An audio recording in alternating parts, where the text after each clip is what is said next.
I got a guy open that if it's Calvin Ridley's single coverage, he's gonna get open, you know. So I think that was more of like what he's trying to do. Well, that's why. But ever since week 2, offense has been going off. After that happened, so I think it's. I actually put in the show. We never even got to it, but I actually put in the show is Julio because he talked about it after last week. So not this past week where he scored, but the week before, because he had like a 150 yards receiving, 130 yards receiving or something like that, 0 touchdowns. So I mean, he had crazy like 130 yards, 7 receptions, 130 yards receiving, something like that.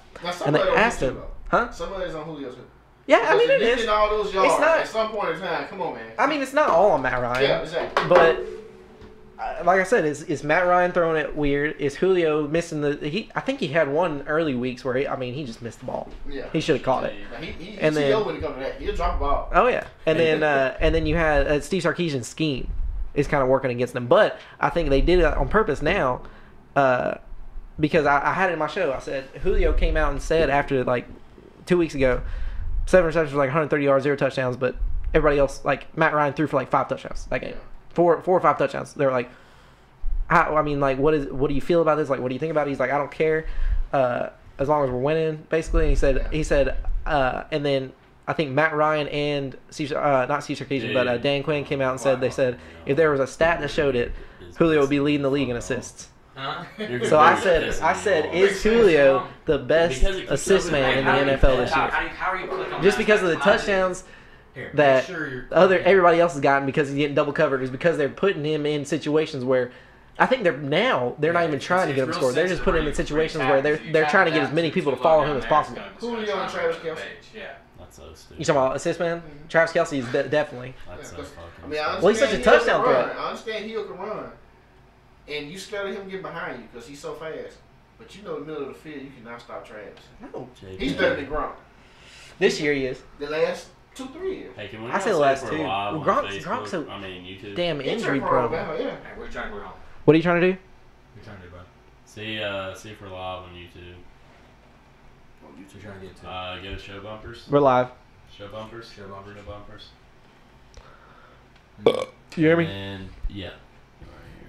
Double click. Only your camera's pulled up right now, though. Yeah, I know. You and Cole looking good. Yeah, he's got. Can you hear us? Can you hear us? Your camera's pulled up right now. Yeah. All right. I want to cuss so bad. All right, so we're good. All right, Periscope will be on. We'll just shoot shortly. Just be patient with us. Periscope. What time are we going live on Facebook? We're done. 8:11. 8:11. We'll be going 8:11. We'll be going live on Facebook. Please.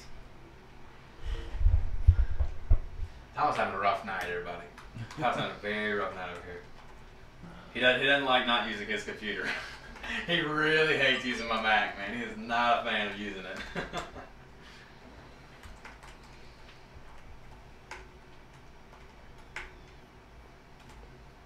I feel like such a Dave right now. Oh wow, wait, I shouldn't say that. We're live on Periscope. Hopefully he's not watching. I'd be weak if he was watching. I'm weak if he watches. If he was watching. Watch what you're saying, Cole. I hope Dave's watching. Uh-oh. Oh.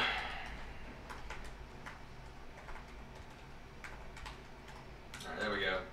Now Periscope can see us. Seems like Coleman just took over his job. Freeman's been hurt. Coleman took over. Boom! Look at that. Freeman's got that big contract. I just said they gonna release him, so they wanted to finish their contract. I wouldn't. I mean, well, dude, it's crazy. Well, it's crazy. It's crazy. Atlanta is in the bottom 5 in rushing yards this year. There you So go. it's all on Ryan. Beautiful. Huh? Put it It's on. all on Let's that go. Ryan. We're ready to rock and roll. The ball. Yep. That's all we need. Bottom 5 in rushing? That's everything we need. Once we go Ready live to go. on Facebook, 4-4. guys, we'll Ready to go. hit the show. Right now, this is behind the scenes. All right, we're live on. What are we live on? Periscope. Is that We're it? live on YouTube and Periscope, actually. Me and Ricky just been Y'all just been booling chatting. over here. Y'all just been chatting. Just been booling. Well, so how much time we got before we go live on Facebook? We have 5 minutes. All right, well, we got 5 minutes to spare. So what have y'all been talking about? What have we been chatting about? Since we What still got were we just Periscope, talking YouTube, about? all that Oh, up. we were talking about the Falcons. Y'all talking about the Falcons and how they're just, garbage, right? We were talking about the offense and why Julio hadn't scored touchdowns, why he had, and everything, and what changed. How is Ridley running everything right now? It's amazing.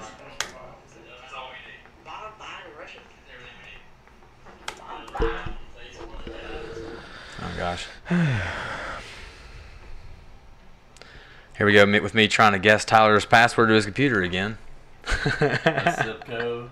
AC. Don't even just type it. I think he's speaking some other language when he tells me this password. He says a Sipsco or something. I don't know what that is, but it's something.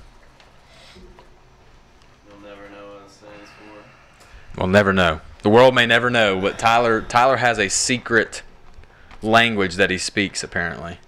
Tyler the producer, man. Tyler the producer, man. Tyler the freaking producer. He is one of a kind.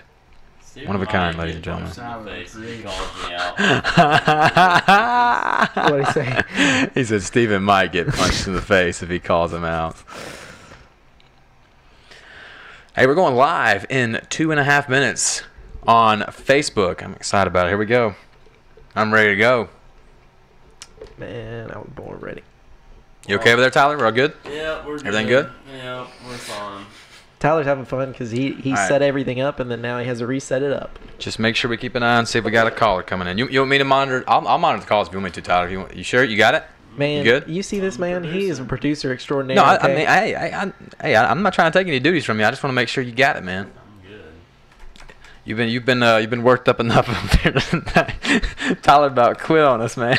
I could trying sense to. Tyler just He's about already to trying walk to quit, out, man. man. I don't blame him. He was getting real burnt out. I try to quit. Look at him. He's already leaving. Look at him. The show's about to start, and Tyler's just saying, man, I'm getting out of here. Man, I try to quit the show on a daily basis. 2 minutes. Well, 2 maybe minutes. next week when we got Dunaway on, we'll Wow, way just gotta to figure out- ruin the surprise, Tyler. We just got to figure out. nobody can hear me. Hey, we're not What do you mean? Hey, that's not confirmed yet. So don't broadcast that yet. Your discretion Man. advised. We've had 2 guests on the show. I just want to point out, and both have taken notes. I don't know how I feel about that. Hey Tyler, I will need my phone at some point during the stream when I need to, because I'll have some stats written down in my notes. But that's fine. I'll just get you to give it to me when I need it. All right, bub. All right, 1 minute. But everybody on Periscope and YouTube, I'm glad you decided to join early. Well, I'm the only one on YouTube. If you're the only one on YouTube, well, that's fine then. That's fine. Hey. Thanks, Steven, for tuning in on YouTube. Well, that's fine. That's fine. All Oh, we of have our viewers 2 come from viewers. Facebook anyway, so We have that's 2 okay. viewers on Twitter right now. Okay. Well, shout out to them if you're watching. Shout out to you. It still says the bottom line on Twitter. It's fun. We are not the bottom line. We are definitely under review. So It's like our I think it's Yeah. our Periscope account. yeah, it's definitely not. It's definitely not that. So Let's see. I wonder if I can change that. no, there's no way you could change it. It's set in stone. Oh, I can. It definitely is can set change in it. stone, my man. Look at that. Look at those beasts on. Look at that. Look at that graphic. Can we just take a moment to admire our producer's graphic that he designed for this show? Like, look at that. Trying to be nice because he's mad. Oh no, he can be mad. I mean, he did a great job with that. That's great. I mean, that's Just kidding. perfect. I'm just kidding. Are we Tyler. gonna have the bumper when we first come in, Tyler? Or we're just Yeah, gonna we go. Okay, we're gonna have the bumper. Just kidding, Okay. Tyler. I love you. Hey, he's doing a fantastic job with there, Steven. Do not doubt Tyler's abilities. I'm Okay. not. All that, you know. All that work. I'm not. I just like Down messing with him. You know what? All right. Down the pooper. It's fine. How much longer until we go live? We're about to go live we're now. Live. We are. Set the show intro. Get ready to rock and roll. Ricky, About man, to you ready? start soon. Ricky smiling in the morning over there. You ready? Ricky Smiley in the morning. All right. What show is that?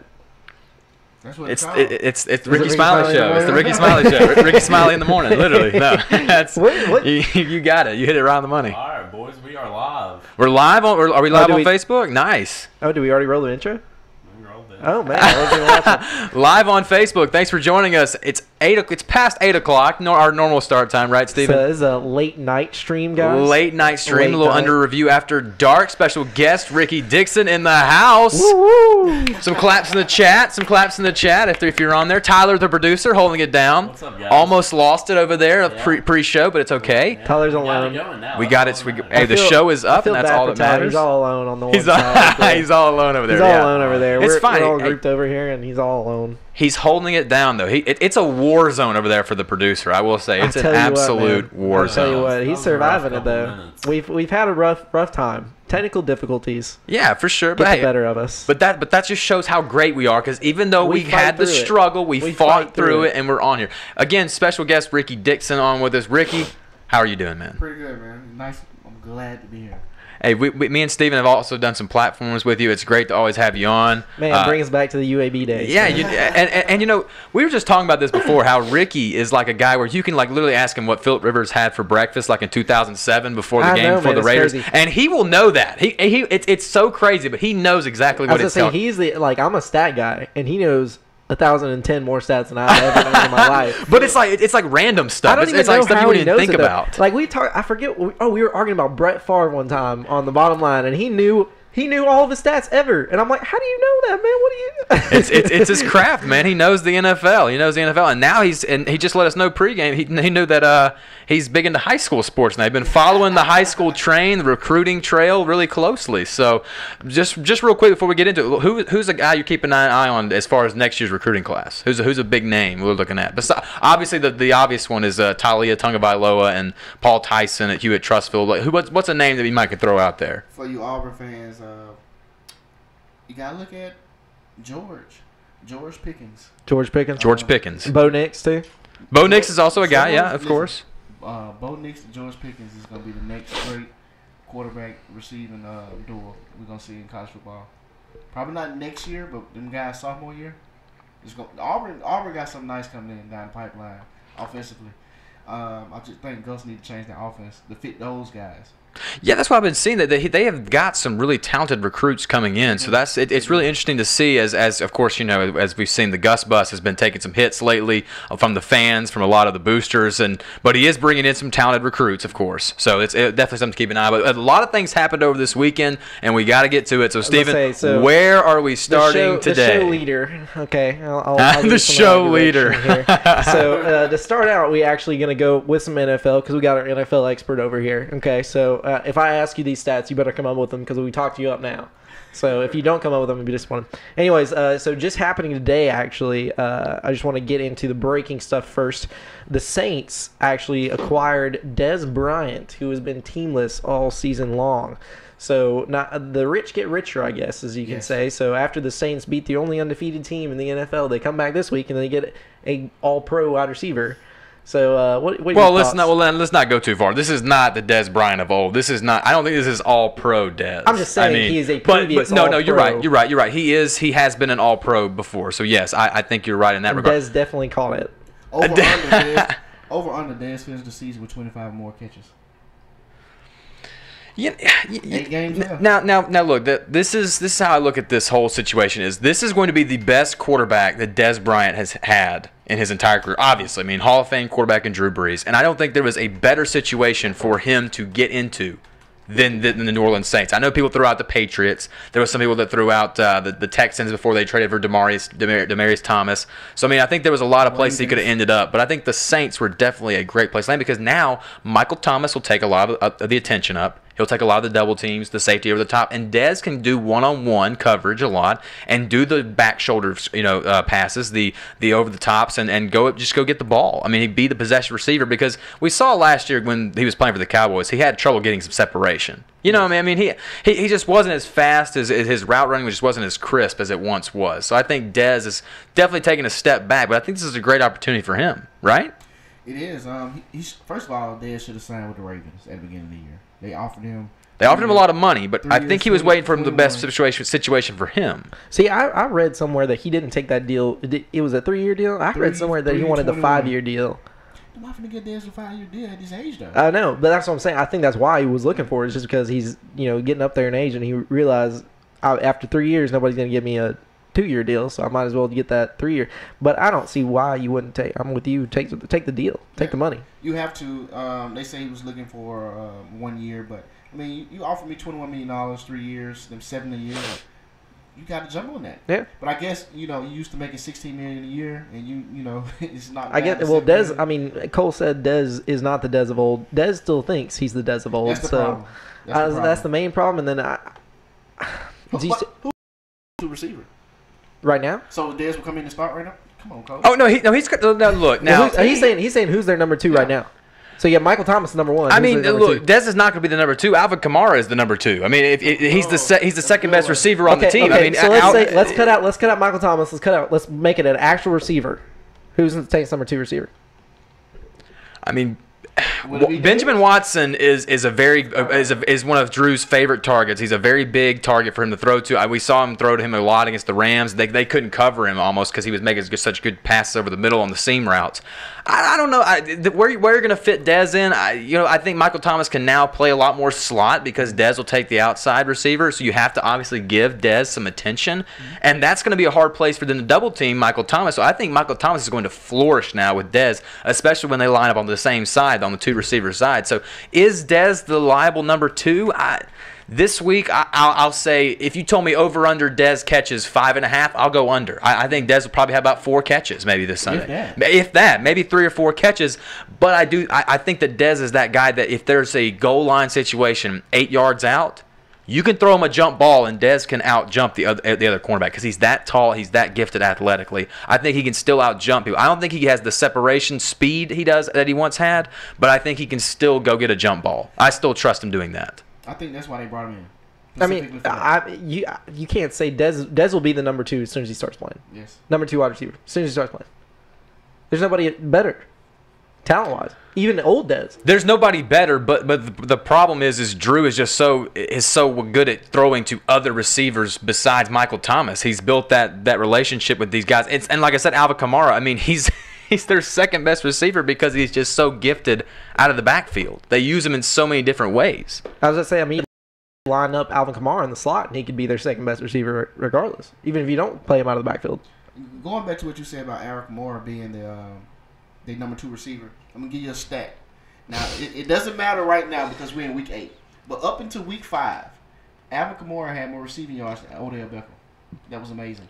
Now, you can also credit that a lot to Eli Manning, of course. now, I mean, there's no hiding that, the drop off between Drew Brees and Eli is huge. It is. And that's a topic for a different day. Obviously, that me and Steven have argued that till our ears were red about Eli Manning and that situation. I'm not doing it. Yeah, I mean, but here's the thing: Drew is going to get everybody involved as well as he can.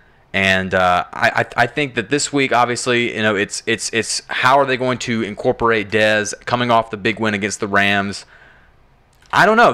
I'm interested to see it. I can't wait to see how they do it because I thought that the Cowboys would have did a better job of getting Amari Cooper more involved, and then we saw how their offense just was a stinker on Monday night. That was an awful game to watch if you're a Cowboys fan. 6 rushes by Zeke in the second half. Ridiculous. It just struggled. And so I think if you're Drew Brees and the Saints, your offense is flourishing just the way it has been. To add Dez, sure, you want to add that to your production, but at the same time, I mean, if that's going to take away from production, I'm not trying to force passes to Dez is what I'm trying to say. No. If that's going to deter and get your offense out of rhythm, I'm not going to force passes to Dez. No. No, I was gonna say you don't try to just get him stats and you don't try. That's to what I'm get him saying, stuff. and that's what I feel like it's. But he's another weapon. No, he's another weapon. I just don't want this to turn into let's make sure we get Dez involved because we signed him. You know what I mean? Like if he's open and he's able to make plays, great. But I just don't want this to turn into the Dez Bryant show where we're just trying to make him happy and throw him the ball. You got enough weapons on the Saints offense that you don't need to do that. It's not like the Cowboys signing Amari Cooper. That's a little bit different where you're signing Amari Cooper because you don't have another receiver. Because you're desperate. So you're gonna try as soon as Amari Cooper's in, you're gonna try to run plays for him. Right. With Dez Bryant, you don't have to try to run plays for him. You can say if he's open, he's open. I mean, you can run a play or two for a deep ball or something like that, or one-on-one in the end zone. I mean, that's what he's known for. But you don't have to do that stuff like the Cowboys have to do with Amari Cooper. That's just different offenses. So moving on, we just touched on a little bit, but the Saints end up defeating the Rams this past weekend. Cole, I know you were happy about it. We picked this game. Cole picked the Saints. I think you picked them to win a close one. It was 34-27 was my score. 34-27, okay. 45-35 is that was a high scoring game. A lot of offense. I didn't think it was going to be that high scoring at all. I did not No expect it to defense. be that high of a scoring game. I picked the Rams because I said I can't pick against the Rams until they show me they can lose. They show me they can lose. And I hate to say it, but the Saints look tough to beat. After they lost it was the first game of the year to Fitzmagic. And then after that, You know, and you said it before. You said it last week. You said that it always seems like every year, the first week or two, the Saints defense looks awful. do they just? I mean, does their And defense just then- had to sync up every year? And then or for what? some reason, week 3, week 4, they start getting it together. Now, obviously, Sunday they're playing a very talented Rams offense. So I mean, I'm not going to fault anybody for giving up 30 points. I mean, to the well, I Rams. was gonna say I'm not gonna say the So- Saints are like a top 5 defense, but they No. play great. They play good enough defense to where, because we were talking about it after the first 2 weeks, because first week they play Tampa Bay and they give up all those points and they just look terrible. Second week was the Falcons, correct, and they ended up winning in overtime, super high scoring game. Was it like 5 touchdowns apiece in that game or something like that? The Saints defense is that defense that I don't trust to keep a team from scoring a lot of points. What I trust them, though, is getting the stops that they have to. Right. Making the plays in the right situation. As long as you're a defense who can make plays, opportunistic plays, I think you're a good – I don't think you're a great defense, but you're a good enough defense to win a football game. Yeah, And that's but what the don't Saints are. Bend but don't break type defense. Bend but don't break. Absolutely. They're not like the Ravens, who I feel like can stop anybody on defense, or the Rams. I Jags. thought the Rams defense was at one point. We thought the Jags was until they've been kind of pitiful, but that's Right. more offensive problem That's than a Blake defensive Bortles. problem, huh? That's Blake Bortles' fault. I mean, yeah. But I will say though, and after this we can move on. I know we got a ton of stuff to talk Yeah, about. man, go. But I just want to say that looking at the Saints though, every week they have gotten better. And for some reason, Ricky, I just think that Drew Brees has realized, hey, the lights he's starting to get close to that light at the end of the tunnel. He knows that Father Time is coming and knocking at his door soon. And he's been waiting for that time to finally have a team that he thinks that can match what 2009's team brought to the table. I think this might be the one. The problem is the league is deep. There's a lot of good teams. That's the only problem with the Saints. They have a great team and they have a great nucleus for this team to be great, but the problem is the league is also really good too. Honestly, I think this is the Saints' year. I think So you think the Saints are winning the NFC? I think the Panthers will win the NFC. But I think this is okay. The NFC gonna come down to 2 teams: Panthers, Saints. Both in the same division. It is. This is the best division in football. To me, it is. Oh no, it definitely is. It's hard to argue. If whoever get home field advantage between those 2 teams, because they play each other twice, Right. down the stretch, Right. that's who's gonna represent the NFC. I really do think that Cam is playing with no Turner being They he's playing out of his represent the mind. NFC in the championship? In Yeah. the Super Bowl? Yes. Okay. Cam is playing out of his mind. Breeze is playing out of his mind. Those 2 guys, one of those 2 guys are gonna represent the NFC in the Super Bowl. But I think the Saints lose this week though to Cincinnati. You think so? It's at Cincinnati, isn't it? I think I didn't have that They game. gonna have to prove to me, like you said, the Rams had to prove to you that until they lose, that they gonna be the best team in the league. Right. The Saints gonna have to prove to me that outside of the Bayou, you can go to Cincinnati in cold weather and win a game. Now they did that again at Baltimore. Obviously they had some It wasn't that help. cold, though. It wasn't that cold. They had some help from Justin Tucker missing that extra point. I got you. I'm with you. And the cold weather, of course. I'm with you. And Breeze has proven in the past that sometimes the offense does not travel well. But I will say, I don't think the Bengals are. I just don't think they're talented enough. But see, I don't think they're the team. This is the perfect setup. The Bengals we know the Bengals as being the team that gets to the playoffs and lose every year, right? Or the majority of the years. Marvin Lewis hasn't won a playoff game since he's been At there. all. At all. He's been to probably 6 or 7 playoff games though, right? Very few. I just think this is a setup. Not again. It's between the Saints and the Panthers who are gonna go to the Super Bowl from the NFC. I just think this week coming off their high, this is a downer, and I think Cincinnati is that team that Cincinnati is capable of beating anybody in the league. I was gonna say, If Andy Dalton play they're right, not. they can beat anybody. Cincinnati is such a hot and cold team. Exactly. They can lose to anybody, but they can beat anybody. That's my point. Yeah. That's my point. I see what you're saying. And I really think this is the week. And again, the Saints may go 12-4, 13-3, but I think this is gonna be one of their losses. That's all I'm saying. I just think this is gonna be. It's gonna catch them coming off that high in the Bayou.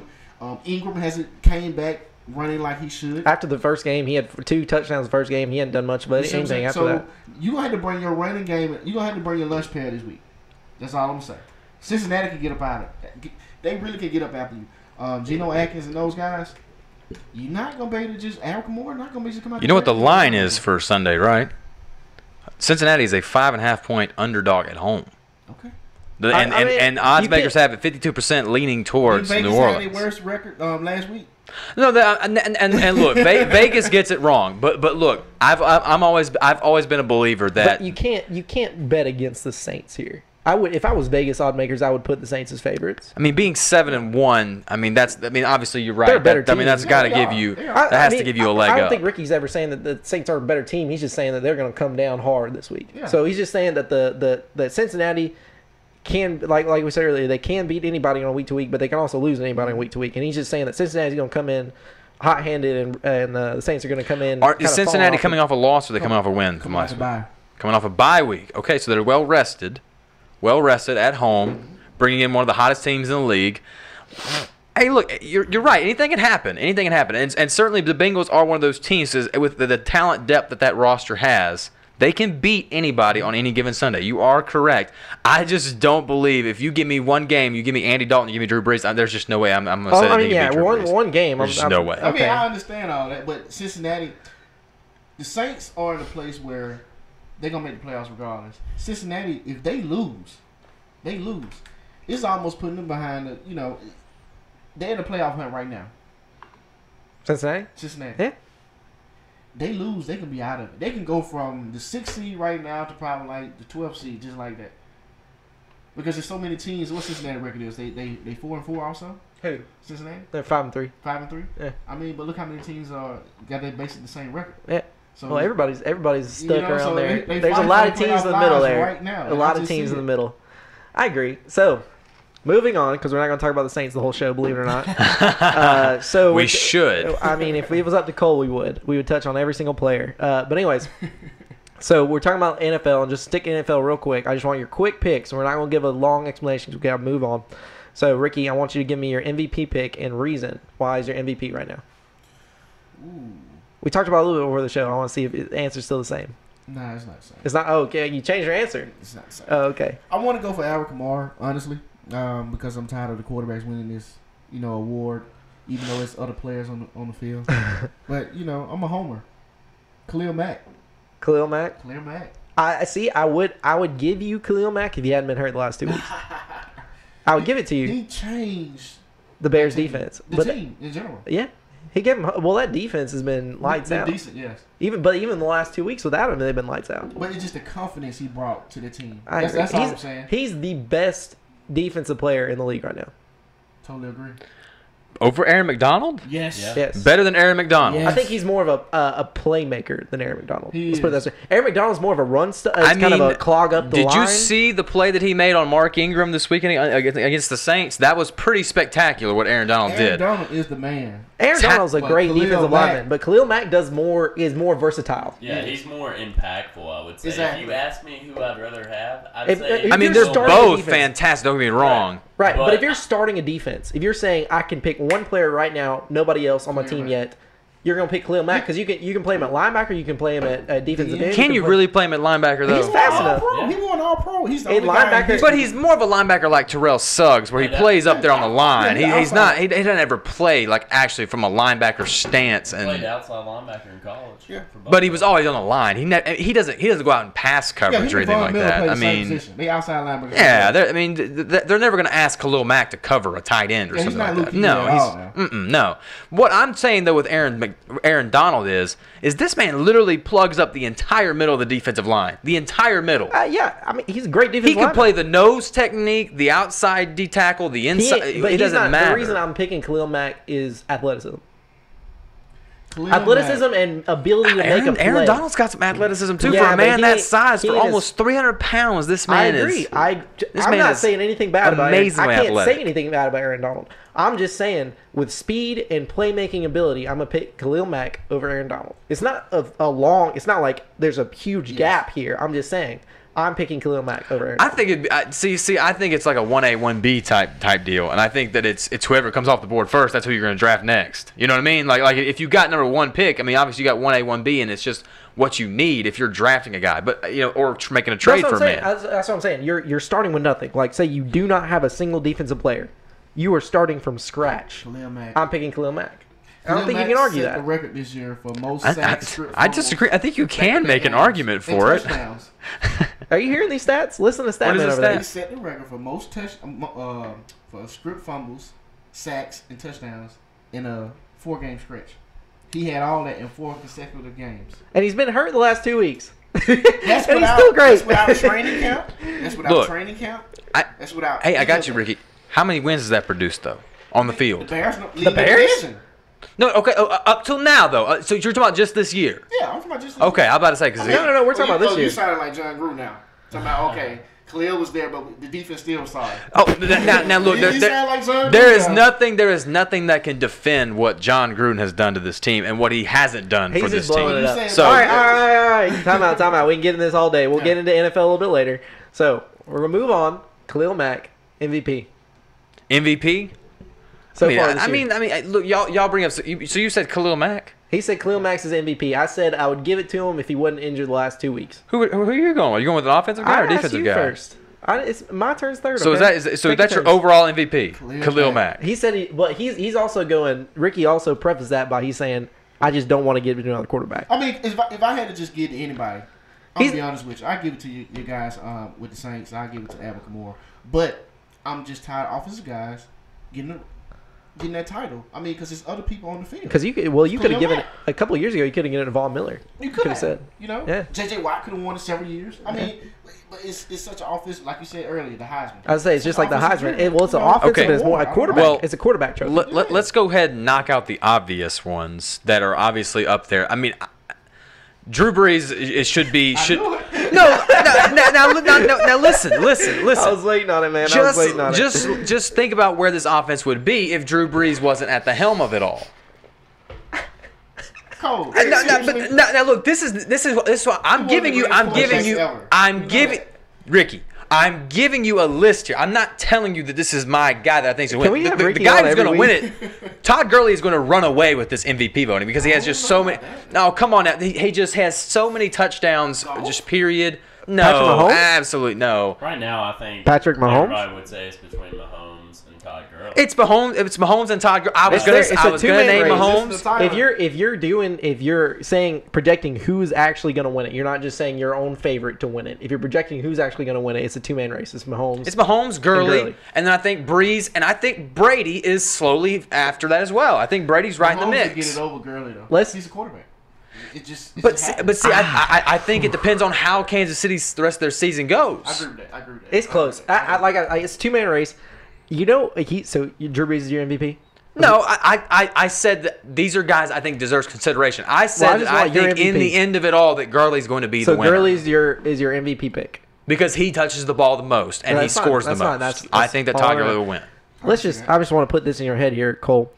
Me and Ricky already know this. Ricky already knew this when I told it to him. Oh, don't even say it right now, Steven. If you say the name that I think you're going I'm to not say, gonna say I he's will gonna- walk all right, whoa, out whoa, of this time room. out, time Do out, not Cole, name Cole, it right now. Cole. Just don't say it. Let's just time Don't out. say it. Time out. Look, I can't even he's listen not to going to this. win MVP. I'm I not can't saying even he listen to deserves this. it. I'm just saying. I this is just cannot a even stat. listen to this right now. It's just a stat, Cole. I'm not saying he deserves it. He's not my pick. Tyler, hand me my phone. Anything like that. Hand me my phone, Tyler, please. Hand me my phone. We're not. No. If you're gonna do this, we're gonna do this. Go ahead. You make think I'm your saying case. the wrong name? You think I'm saying the wrong name? It's not that name. Oh, okay. Who are you need gonna to say? Calm down, sir, because I'm not saying that name. Right. We're not talking about this. Okay. All right. Matt Ryan has had the same better numbers through the first 8 games this year than he did his MVP year. Did you know that? He's more yards, more touchdowns, better completion percentage. You thought I was going to say a receiver. I'm not saying a receiver. He doesn't deserve MVP. I'm saying Matt Ryan with his numbers this year has had better numbers than he did with MVP year. Doesn't deserve it because the team's playing bad. I'm not saying he's my pick. I'm just pointing out that stat. What numbers does Matt Ryan have though that's better than his MVP? Or are you talking Yards, about touchdowns, completion percentage. all of that? Yes. Now who's the leader in all those categories though? I have no idea, but I'm just saying, I know like, Pat Mahomes is the leader. Pat Mahomes is the leader in yards. touchdowns. Okay, Is so it what we're yards saying too? is, I know he's leader in touchdowns. so you're just bringing up the fact that Matt Ryan has had a better MVP year than his other MVP year, his Yeah. actual MVP The year. year he won through the stretch of games that he's had, through his first, 8 games? Through the first 8 games this year, he's a better season this year than he did his So MVP the year. problem then is it's not the fact that he's having a better Matt Ryan year. He's just not having a good enough year compared to all these other quarterbacks. Is that what we're saying right now? No, because taking out what you're saying, Cam is also having the best season than he had in his Yeah, MVP. he's having the best completion percentage of his career So right now. is- What is it? I think his completion it's- percentage is 69 right now. It was like his career average is 58%. Well, let's I think just it's take a rule look at change, it. Honestly, I think it's rule changes. You know, what you talking Everybody about, is like flourishing. the like hitting rules? Is that what you're saying? I think Okay. with everything, you can't hit a receiver. You definitely can't breathe on the quarterback. I mean, All right, so your guy Matt Ryan right now Mhm. is number 3, tied with Kirk Cousins Matty Ice. Good old for Matty Ice. passing yards. Right. Number 3 behind Jared Goff, Patrick Mahomes. Patrick Mahomes is blowing everybody away right now Right. at 2,900 yards passing. 66.2 completion percentage is Mahomes. Matt Ryan 70%. Kirk Cousins 71%. I'm not saying Matt Ryan mainly because everybody else is having such a great year. The year Drew Matt Brees Ryan, has a 76% the year Matt completion Ryan won the percentage. MVP. Was it 2 years ago? It's 3. Yes. Two. 2. I think he mainly won it because he had such a. There wasn't many other people that were doing that great statistic wise 2 years ago, I'm sorry. offensively, anyways. Who named Cam in this? Who said Cam? Take this man out. listen, Do listen. not bring this man as I'm MVP talking about as competition. for his 2015 season. That's all I'm saying. Oh, so you're just saying this is the best Cam year? Yes, that's all I'm saying. Okay, because That's all. he should not because you know No, where he I'm just ranks in saying this he- yards I'm- list as a quarterback. 21. Now I would say this though. It's amazing that you said Mahomes has 2,900 yards in 8 games. So he's on projection to throw for over 5,200 yards maybe? 5,200 yards. Probably. If it's 2,900 and we in 8 games, You talking about Patrick Mahomes? Yeah, That's amazing. I didn't know he those could guys he could reach 5,000 yards. So Realistically, he's he picking could reach Gurley. 5,000 So yards. let's get off this real quick. We're gonna get into more NFL later in the show. But your picks, Gurley. I'm gonna say Mahomes. I just wanted to point out the Matt Ryan stat because I thought that was pretty interesting. So let's move into some college football. I just want to start out by saying to going into the beatdown of the Bayou is what I'm calling it. I don't know. You can call I it think a lot of anything people you are calling want. it As I that. say, I think you can call it whatever you want. A smashing, a thrashing, something terrible that went down over there. LSU just looked pitiful. Alabama looked like they dominated both sides of the ball. They had a defensive performance that we haven't seen from them all year. LSU couldn't move past the 50. It looked like the championship game in what was it 2011 where they couldn't even move past the 50 man. I mean, it was rough. it was embarrassing. It was. And Quinnen Williams just ate LSU's offensive line in that game. Yeah, 10 he did. tackles, 2.5 sacks. He did. He dominated. No, Quinnen Williams was fantastic. This was my first reaction to watching that game against LSU. It looked to me as if Alabama's defense took the comments and the praise of the offense personally, because I about think Nick Saban? no, just the media and just everybody in general, how they were talking about how this is the year that Right. the, I thought you said Nick Saban would took it perfect. No. I think Quinnen Williams, Mac Wilson, and this defense took it Right. personally because I think it was their goal going into LSU to make a statement that, hey, we are a defense that can contend with anybody. We can shut down anybody. And for all the offensive praise for Tua and this offense and how great they are, you have to admit the defense has been kind of overshadowed by Tua in this offense, correct? Well, as I say, Shocking. they're a top. They're still a top 15 defense. I think they're And number nobody 11 talks nationally. about them. Yeah, because it's not the same defense that you see from Alabama. Normally, you Yes. see a top 3 defense from Alabama. I think that's why nobody talks about them, and they're allowing more points than they usually do. And it's been kind of a young, kind of working your way through stuff defense this Absolutely. year. And I think Cole, what you were talking about, how the defensive players took it personally. Deontay Thompson actually came out after the game and said, "Yes, we took that personally. We all took it personally as a defense, saying that it was an offense. to. It was a great Absolutely. offense versus a great defense in LSU game kind of thing, and then nobody even mentioned our defense. And you go out there, and Quinnen Williams could not be blocked. They At all. double teamed At him, all. triple teamed him. I mean, he was in the backfield every single play. I mean, they couldn't pass the ball. They couldn't run the ball. They couldn't do anything. And even when they got close, I mean, the Alabama forced them into turnovers. So I just think it was just. Who I could don't beat them? Huh? Who could beat them? I don't know. I'd say Clemson is. Clemson. Really? With a I don't freshman? think. They I don't have the think. closest. I they think have the Clemson. I think defense what to try Tyler and stop, maybe what Tyler is too. saying is that they're matching up best athletically. In my opinion, they Their match up the personnel best. matches the them best? personnel matches up basically with athletes and 5-star recruits and everything like that. You can say Clemson. You can say I wouldn't say Well, Michigan just because they don't have the offense to keep up.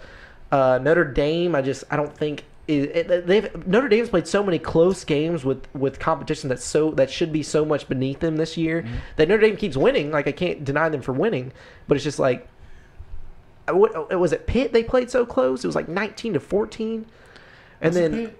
huh? They played a game. I know they won. Vanderbilt should have beat them.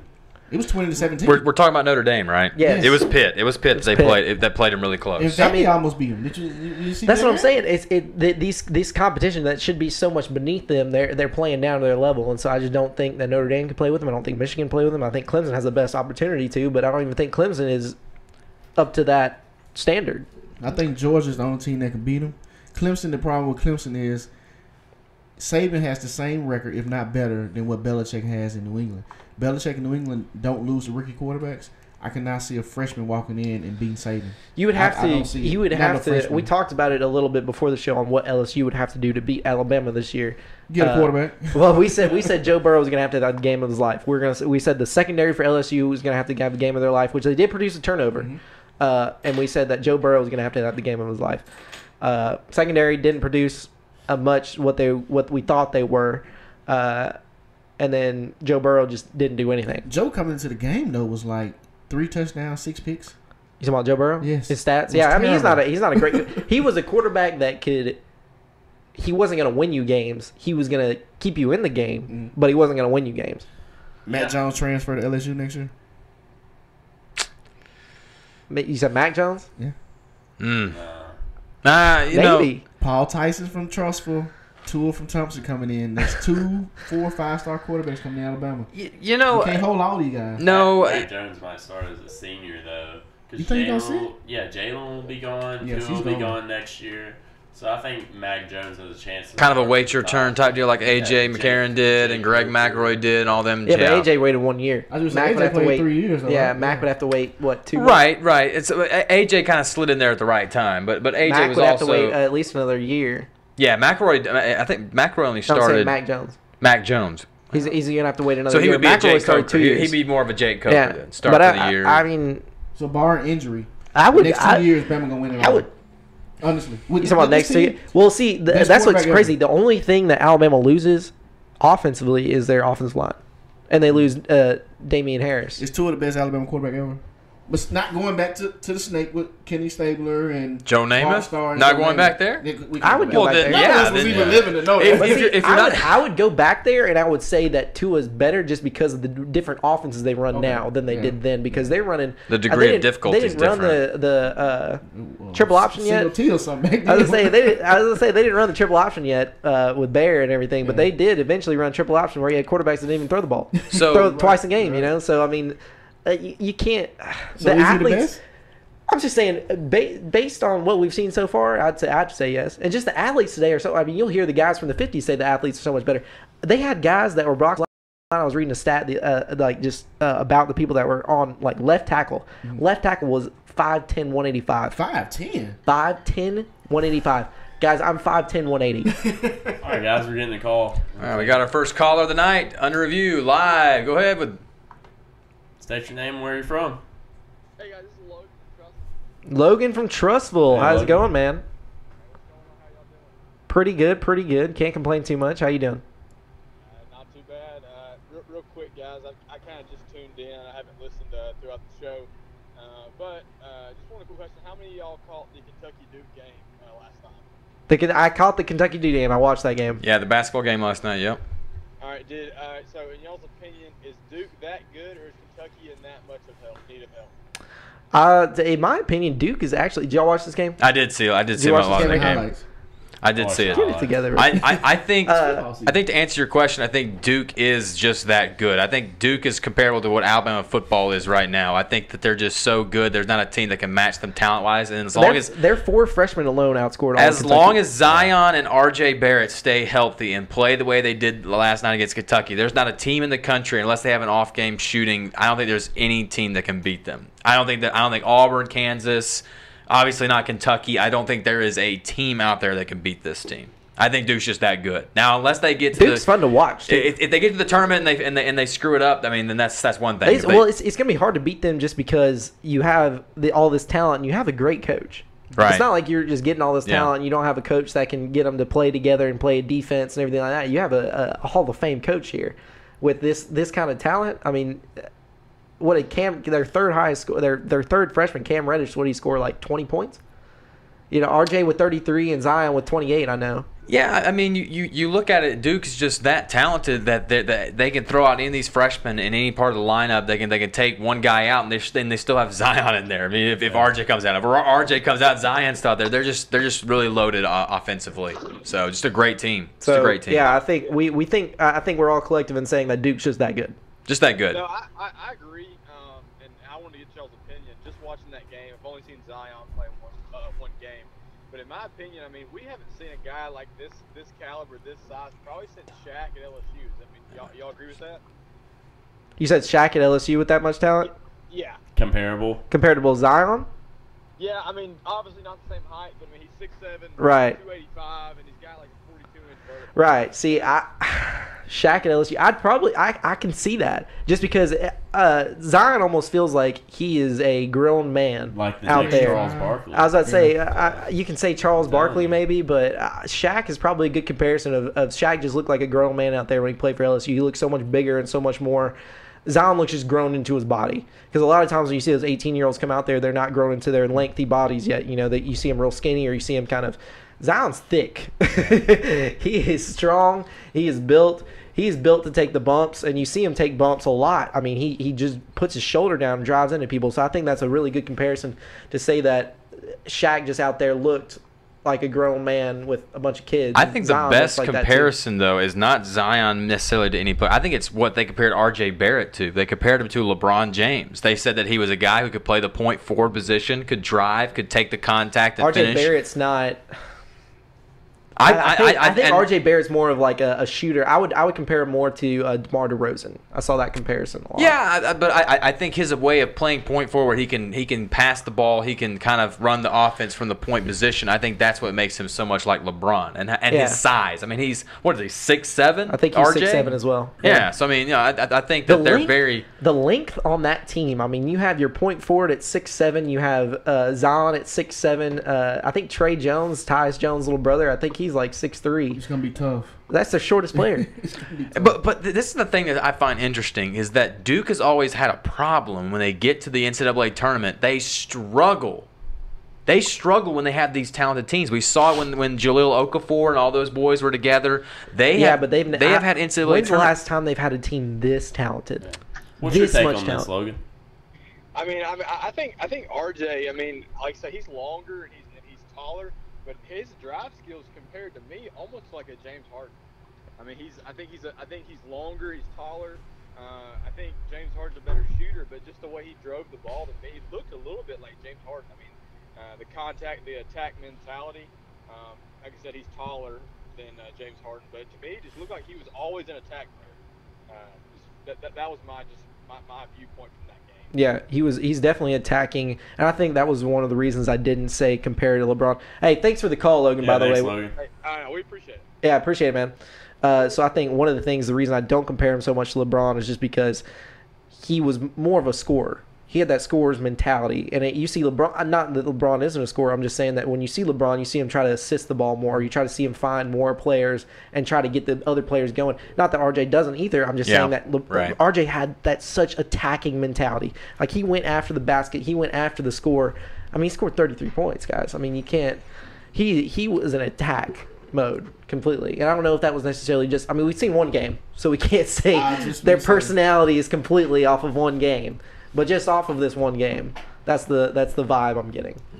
I think they look at the Duke freshman team and they're going to be obviously a force to be reckoned with, but this is going to be the talking point. You know, ESPN has always been that kind of network where like they find one headline, they find one thing to talk about, and it's just every time. It's just they talk about it as much as they can, and I think Duke basketball will be on every single night. Every time ESPN has a chance to put their game on, it's going to be on every single time. But they're fun to watch. Yeah. Like, I want to see that talent play. Like, even when they're playing, like, even against Kentucky and they were blowing the game out the whole time, I still wanted to watch. I still wanted to see a highlight play that Zion or RJ was going to make. Yeah. Do you guys remember that 2013 Kentucky Wildcats team that went undefeated in the regular season? Yeah, got beat by Wisconsin, yeah. I think this team might be better than that team.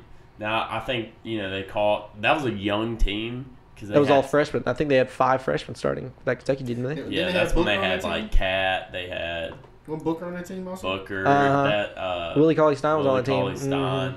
So it's a good team. They were really deep. I think this is the best team we've seen since then. You just gotta stay focused during the tournament because everybody gonna be thinking about. They're gonna lose a game. They're gonna slip up. They're gonna lose a game. Okay. But I think it's gonna be tough to beat them when they're all focused on that tournament. You're not gonna.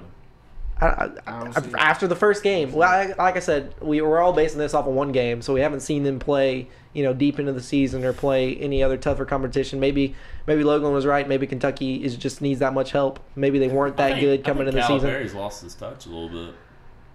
I think Calipari's lost his recruiting touch more than anything else. I don't know if he's necessarily always lost his coaching touch. It's just that he doesn't get the same recruits that we saw him get so consistently for like 4 or 5 years there. He was getting the #1 recruiting class. Yeah, and he hasn't done that. Top 5. I mean, it's still top 5. Second. But I'm just saying it's still. But the difference between Kentucky's class and Duke's class. Well, Duke got the top. Crazy. I mean, that is. Can anybody know? Does anybody know when that's the last time happened? He got the top 3 recruits. That's probably never happened. I don't know. I don't know if that's ever happened. I mean, he got 1, 2, and 3. Come on, Duke. Yeah. Well, I mean, Coach K is an exceptional head coach and has been an exceptional recruiter for a long time. But I don't think that's ever happened. I think that in these the freshman's mind with Zion, RJ, and who's the Cam Reddish. Yeah, so I think Trey Jones is top 20. I think in their mindset, what they were chasing after was, I think they all know each other pretty well. I think they played AAU with each other, and they all knew each other pretty well. I think what they're trying to go for is Fab Five. Well, I think they played. They were all trying to get together and say, hey, look, we could have something special at Duke if we all come together and play together. Fab Five too. When you had the Fab Five, you would play. If you went to college, you would play multiple years. So with Fab Five, they played. All of them played for at least 2 years straight. It's one and done here. It's one and done now. Well, so, yeah, I I think that's why they're. The stress of all of them coming in together and playing together for this year and winning this year and playing this solid season before they all go pro is just it's stressing. Obviously we saw it last night against Kentucky. They're wanting to showcase this is our year. Like nobody's going to beat us this year. We are the new Fab Five. This is the college basketball's version of 2018 Fab Five. Is that the new thing now though in sports in general? Is no matter what league, it's all about just stacking up now. You look at Alabama, I see what you're saying. You got the Eagles, what they did in the offseason. You got Rams, what they did in the offseason. What they did in their defense. I mean, you look at what KD and them did a couple of years ago. Well, what the Warriors did by getting KD there. And DeMarcus Cousins. Boston now. I mean, it's more of a go where you have other people that you think you can win. It's Boston, the Red Sox. I mean, Red Sox. I mean, Houston Astros. I don't think there's any question of the matter that. Obviously, you want to have the most talented team possible because talent's going to win you championships. Talented players are going to win you championships. Obviously, you have to have the coach that's able to recruit in college, and you have to have the coach in the pros that can handle all this, the star power. I mean, because people don't want to give Eric Spoelstra the credit he did in Miami those years with LeBron, D-Wade, and Chris Bosh. But that was a great coach job to balance all those parts, to balance all that star power. He did a great job of that. Now, obviously, a lot of that coaching, it was overrated because I'm sure it was just like, hey, LeBron, you're going to get the ball. You're going to go down there. You're going to take a shot. All right, there you go. Give it the right. And another good point, it helps also in the pros. Dallas is suffering right now because Jerry Jones won't quit meddling with that with their organization, and that's really hurting them. So I mean, obviously you had to have from the GM, the managers, the coaches. You had to have a solid foundation. Nick Saban obviously is the example that the president's sample of. He's the CEO, the coach. He's the executioner, the judge, the everything. The governor. He rules everything. So all right, so we just had the election. Imagine if Nick Saban ran for. Do you think automatic? He'll win the landslide. he would win in a landslide. Yeah. No, if he ran for office, there would be no doubt. No less than 90%. K. Ivy wouldn't give him Was for his money. Really? Was there not a stat last year about He got the wrote in. He the got amount wrote of people in. that wrote He in was Nick number Saban? three. Wasn't he number He was 3? number 3 with write-ins. So that's what I'm saying. If he actually ran legitimately, there is no doubt that he'd get voted in. It'd be close. Didn't No Tommy competition. Tuberville run not too long ago? He was thinking about it. He was starting a campaign. He never Are took you off serious? with it. Going to run for office. Absolutely. He talked about it on Jocks. They asked him because they had heard rumors, and the people on Jocks were like, hey, you're going to run for governor? And he was like, yeah, it's in the works. He wouldn't be like really specific about it. He was very vague about it. What did Tommy Tuberville impression? Well, because that's to me that's what it sounded like. It wasn't like anything specific. He wasn't saying anything. He was just we're gonna. It was like really vague about it. You know what I mean? Like it wasn't like there was no substance to it, Steven. There was like nothing I could take away from it and say, okay, this is definitely going to happen. It was just funny. I'm trying to be a good journalist here and not report something that's fake news. I'm trying to give some quality facts here. Wow, let's just move on right, because move on. Steven's just trying to discredit anything that I say. So Moving on, so we're going to move on to some college football right now. And I just want to move into some of the past weekend that we saw. I'm going to move into that. We touched on Alabama and LSU and the beat down there.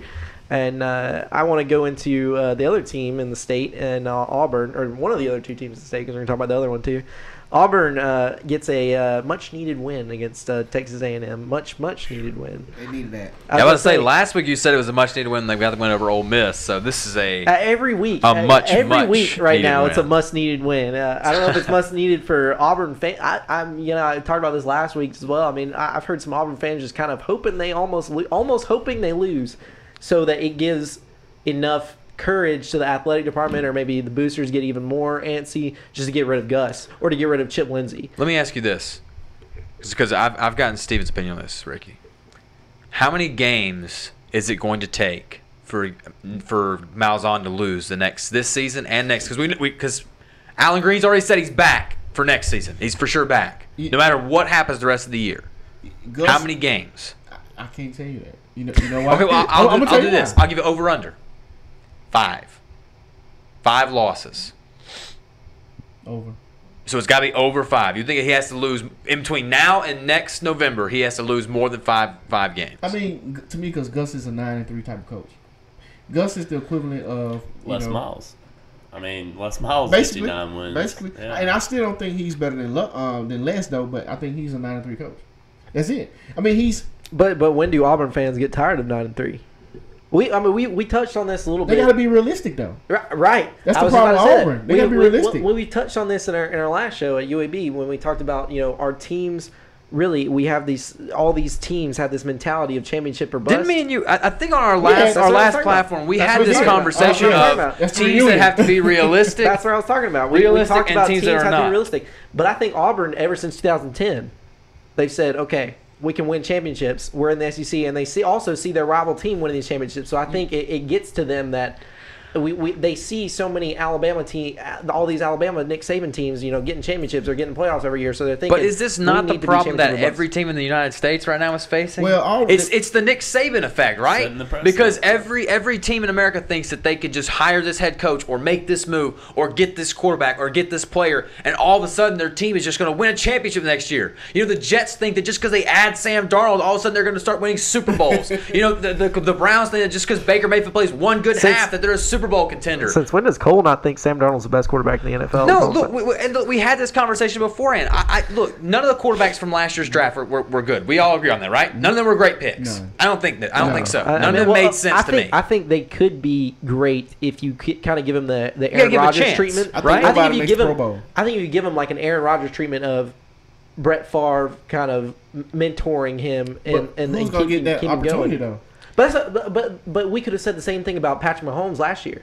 Like, I think if you set Patrick Mahomes off his rookie season and just started him, I don't think he would be anywhere near as good as he is now. You had Alex Smith talking through the offense, leading him in. He didn't start. He didn't have the pressure on him. You were already on a good team, and you just had to coach him up a little bit. Tell him, this is what I see. I totally agree. So it's too late, though, because that's what I'm saying. They throw all these college quarterbacks that aren't NFL ready, and you just say go. Yeah. And you're not going to get good products out of it. And then you look at the college ranks, and you see like a team like UCLA. Oh, the quick fix is definitely hire Chip Kelly. If we hire Chip Kelly, he's going to bring us a Pac-12 title. 2-6, ain't it? 2-6. They're struggling to win a game. Terrible. He can't figure out how to get this offense working. I mean, you hire John Gruden, you expect everything to get. Wait. Oh, you're not talking about. Oh, my bad. Go ahead. And what I'm trying to say is, talking about Auburn, man. I thought we were talking about Auburn, whether they're a 93 team or what type of team is Auburn. Yeah, because what I'm saying is these. I'm getting back to Auburn, and what I'm trying to say is UCLA, Auburn, all these teams, they're thinking that just because they get this one player or this one coach, that all of a sudden they're going to be Bama. Auburn is trying to too much be like Alabama. They need to just be Auburn. I think that's what they're struggling with right now. I think their main problem right now this season is just that they have a young offensive line that is just struggling, and they don't. Gus Malzahn has always run a better offense with a running quarterback, a dual threat quarterback, and they don't have that in Jarrett Stidham. Jarrett Stidham can be as good as he wants throwing the ball. He's not going to match the same type of system that Gus Malzahn wants to do, and they have a problem with offensive coordinator and Gus Malzahn butting heads a lot. Because what I've read and what I've heard is that Chip Lindsey will make a call. He'll make an offensive play call, and then it'll go to Gus, and then Gus will veto it a lot of the time and say run this play instead. So you have a problem. You have an issue with hierarchy here of who's really calling the plays, and you have an issue of, do we need to fire Gus for the play calling right now? Because I think we can all agree that it's the offense that's the problem for Auburn. It's not the defense. Kevin Steele's doing a great job. He just got a extension.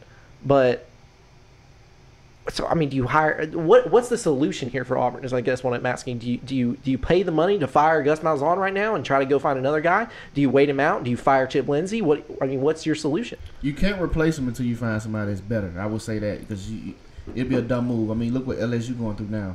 But I would say but Ed Orgeron had a great. He's not better than Les, though. I don't think he is either. But are we talking about replacing Gus Malzahn, or are we talking about replacing Chip Lindsey? That's what I'm asking. What's your solution? If you're an Auburn athletic director, Ricky, let's go one by one. Alan Green has already made it clear Gus Malzahn is back for next year. Right. So any coaches that's not available right now could be available next season. Is what I'm trying to point out. So do you fire? Do you go new head coach or do you go offense coordinator? Ricky? Personally, real quick.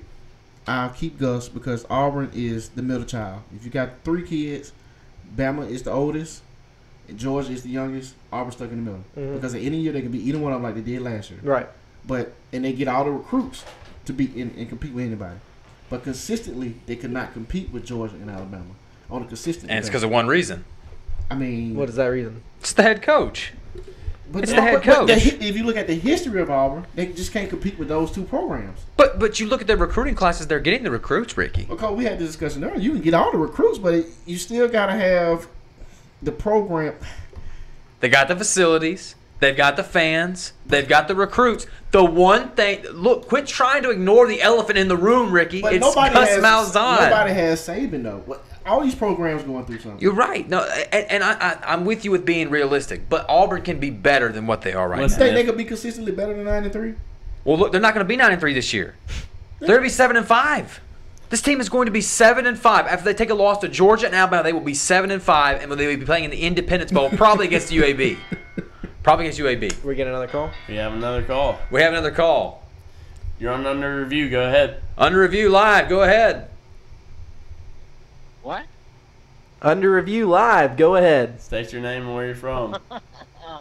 Oh, man. Of course I would get in on this. I'm Joseph from Helena. Oh, hey, Joseph. How you doing, man? Joseph. So good to hear from you, man. Yes. Thank you. Do you have any idea what we're talking about, Joseph? Because I don't think you do. I don't have a clue. You know, I'm actually just in my car driving, and I don't know anything you're talking about, but I'll call. All right. Well, do you want to talk about some Auburn football? Yeah, where's Gus? They've been looking for Gus all season, I think. I think so too, man. That's what we were just talking about. You actually hit right on the key. We were talking about, do we need to fire Gus or do we need to, or what do we need to do? Well, the current situation is that the Gus bus has 4 flat tires in it. Auburn needs to do something, and I heard a rumor that a GoFundMe was started to pay his payoff. Yeah, it did start. It did start. I've also heard that the boosters are willing to pay the money. Well, I wouldn't blame him.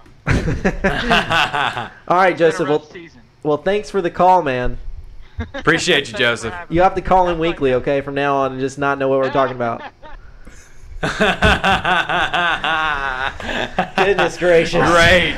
But seriously, guys, if I'm Gus Malzahn at the end of the year, Ole Miss's ban is up. Hugh Freeze can come back to coach, and why not reach out to him? If you're Gus Malzahn, fire Chip That's Lindsey. exactly what I was just I about to would get go into. Hugh Freeze. I would go Hugh Freeze offensive coordinator. He's the Bama beater too. But here's the really. golden problem with the idea of bringing in Hugh Freeze. Is Gus Malzahn going to get out of the way and let him coach? That's what. That's what. That's the what I was problem. thinking too. Yeah, well, he won't let. I don't even know if Chip Lindsey's that bad of an offensive coordinator. Well, what I just said, Gus vetoes his calls half the time.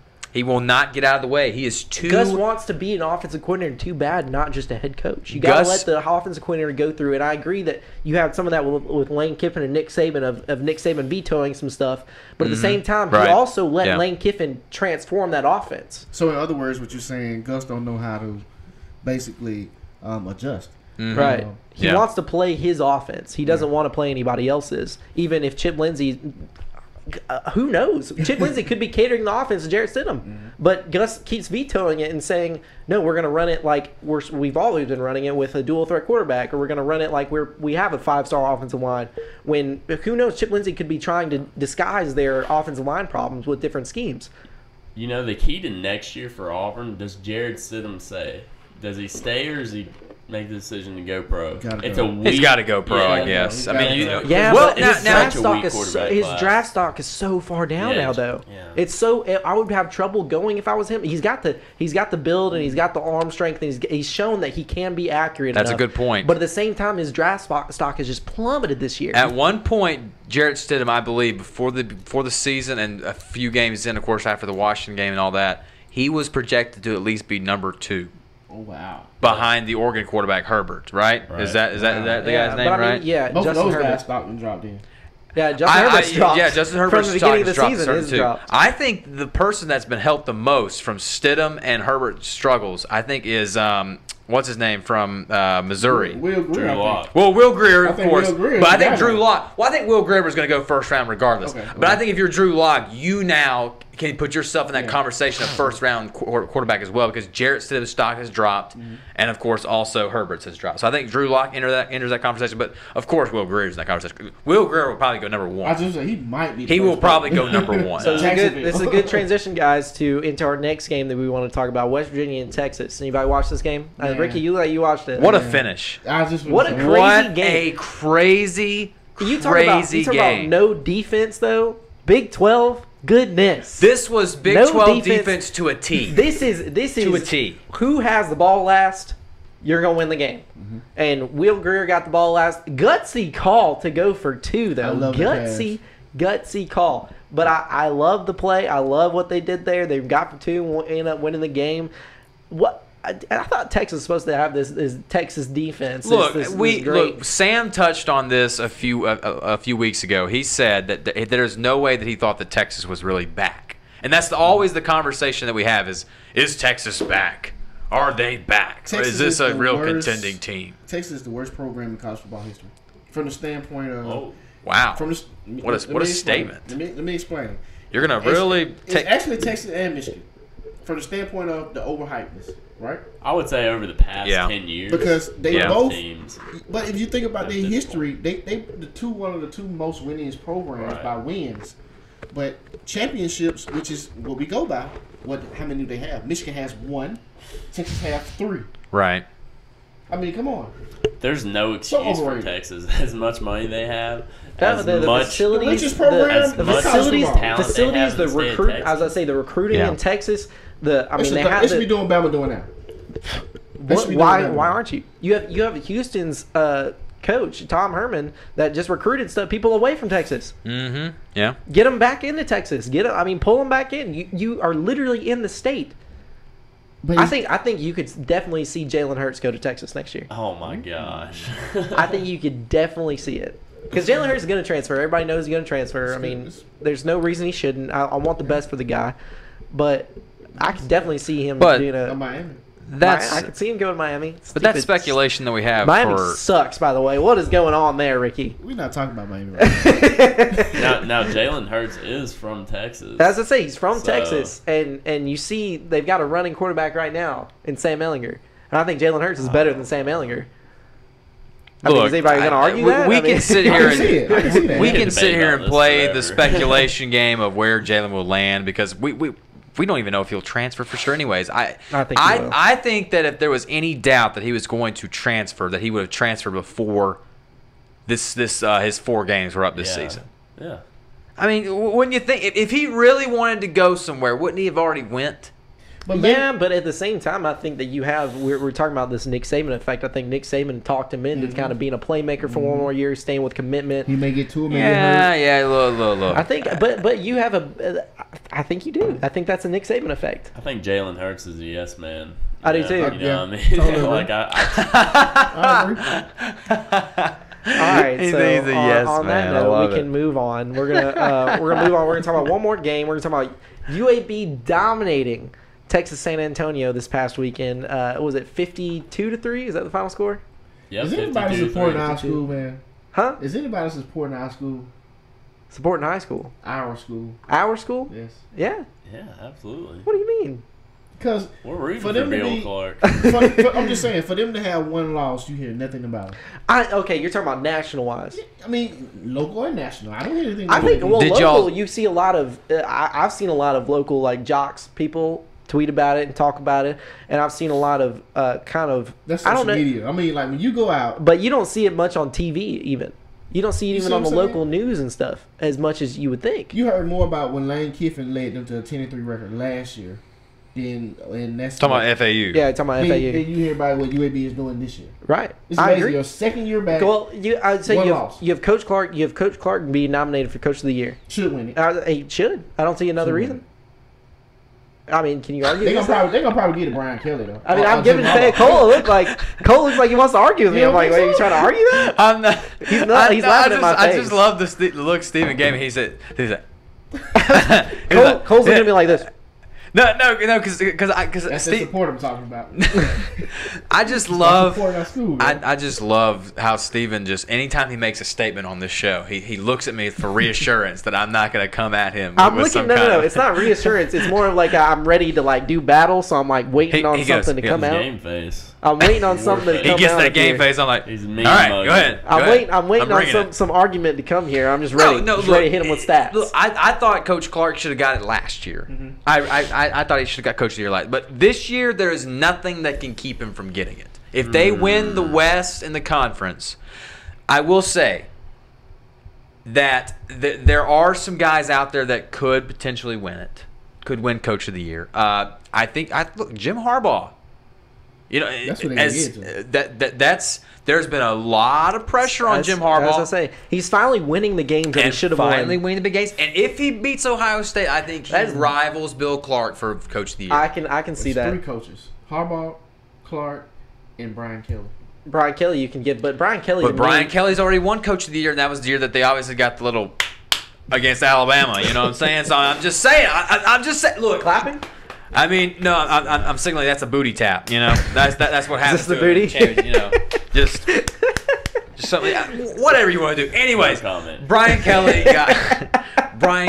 got beat down the year he won Coach of the Year. He did. And but I mean, if you can say the same thing if Jim Harbaugh goes up against whoever's going to go up against Bama this year in the playoffs, like we talked about earlier, is going to get beat down. So if Harbaugh or Brian Kelly goes against Alabama in the playoffs, they're going to get beat down, and they're winning Coach of the Year, but they're going to get beat down. I think that to answer your question, I think Clark should win Coach of the Year. Okay. But I will say this: if he loses one of these last few conference games they have, let's say that might negate it. So I'm going to go into some stats for UAB guys because I think these are insane for a Conference USA team that's only in their second year back from having their football just killed. So with defensive ranks, they're leading the country in scoring defense. They're second nationally in third down defense. in third and fourth down defense. They're fourth in total defense. This is national rankings. So this is just Conference USA rankings. These are national defensive ranks. Wow. Steven's having a field day over here. I am, stats. man. I am. They're 8th in tackles for loss per game. They had a school record in offense last week in total yards and rushing offense total, like their yards per game, and they can clinch the SEC, the Conference USA West with a win this week against Southern Miss. And then I also want to go to even more stats here, guys. I can keep going all day. You know who led Tyler Johnson, the backup quarterback for UAB, led the nation in QBR last week. Yeah. That's crazy. That's crazy. I think he's a better passer than Erdley. I think he probably is too, but I think Erdley just knows the game better. Game manager. Yeah, 5 of 6. Game manager. How many times has that been tossed around? Too much. 5 of the 6 Conference USA opponents they've played, they've held to 7 points or lower. Yeah. 5? 5 of the 6 they played of the Conference USA opponents. You ain't be that good, or Conference USA that bad? Conference USA is that bad. You go look at the offensive rankings in Conference USA. We're talking about awful. bottom tier. It's awful. Yeah. No, look, UAB is clear cut the best Yeah. Conference USA team. I think they're clearly the best, and unless they just have a bad game, they're going to sweep through the rest of the games. Now they do play Texas A&M on the road. In between those two Conference USA teams, they might can catch. I mean, they have a chance. They have a chance. This is their best chance to win that game. This is pretty interesting. Win a game. So they're not going to win, but I'm just saying the best chance. So the AP poll released their rankings. UAB 37. Me and Steven both agreed last week. Tyler said it too. We thought that they should at least be 25, 24, 23, something like that, right? I mean, they're better than some of the teams that are ranked. If they finish with their one loss, they'll be in the top 25. But guess who is at 38? I thought this was interesting. So UAB's 37. Guess who's at 38? Who? Texas A&M. Right behind them. In the AP poll? In the AP poll. Wait, this past week? Yes, from this past week. I thought Texas A&M was ranked in college No, football. after they lost Auburn this week. I've lost Auburn this week. They dropped to 37. Yes, to 38. 38. So UAB's 37, Texas A&M 38. Can you imagine if UAB did jump in after this week, jump in the top 25, and goes to Texas A&M as the ranked team? That is crazy, man. I'm telling you, this would be just. It would not shock me if UAB goes in there with the high Mottram and the defensive capabilities, and Texas A&M's struggling right now, and Jimbo Fisher's getting in the way of this play. I'm just saying it sets up for the perfect storm. It is a tough environment to win. And if UAB goes in there and beats Texas A&M, it's over. It's over. I don't see it. I don't either. You hand Bill Clark. Crazy. You hand Bill Clark Coach of the Year after that game. Oh, yes. If he wins at Texas A&M, you don't even have a vote. You go and give him the trophy. Then. You have to.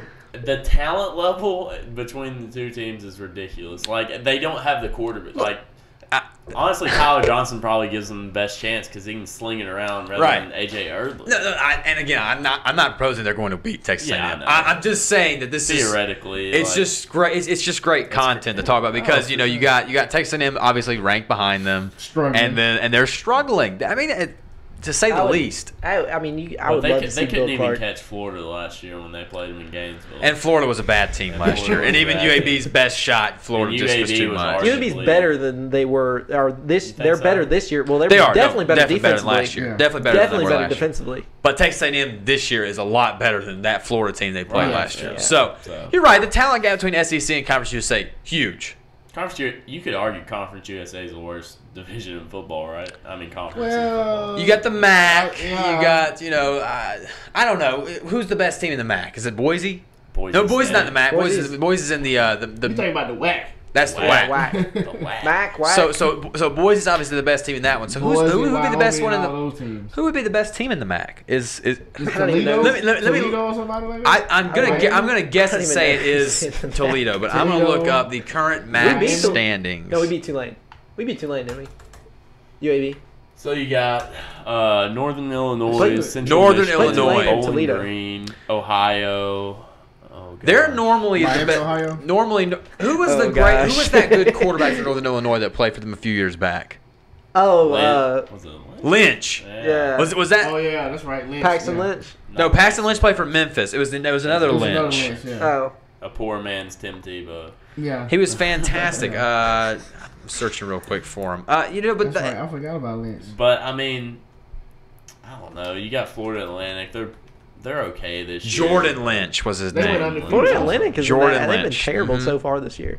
Yeah, that offensively they haven't been really North good. Texas has So you know what Jordan Lynch is doing now?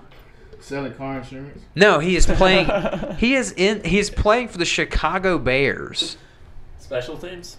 as a third string running back. Heck Jordan yes, Lynch? man. So he's backing up a UAB grad. Yeah, so he's Jordan way. Howard. I think he also plays like a bunch of fullback too. Yeah, he probably plays You gain some weight. H-back. Heck yes, man. That's how you do it. H-back. Oh, I'm sorry. That was in 2014 when he had that stint with Chicago. He is no longer employed by the Chicago Bears. That was only 4 years ago. Fact checking myself. He is Only no 4 years longer ago. employed. So Yeah, so Jordan Lynch. But anyways, yeah. So I think you look at UAB, top to bottom, best Conference USA team.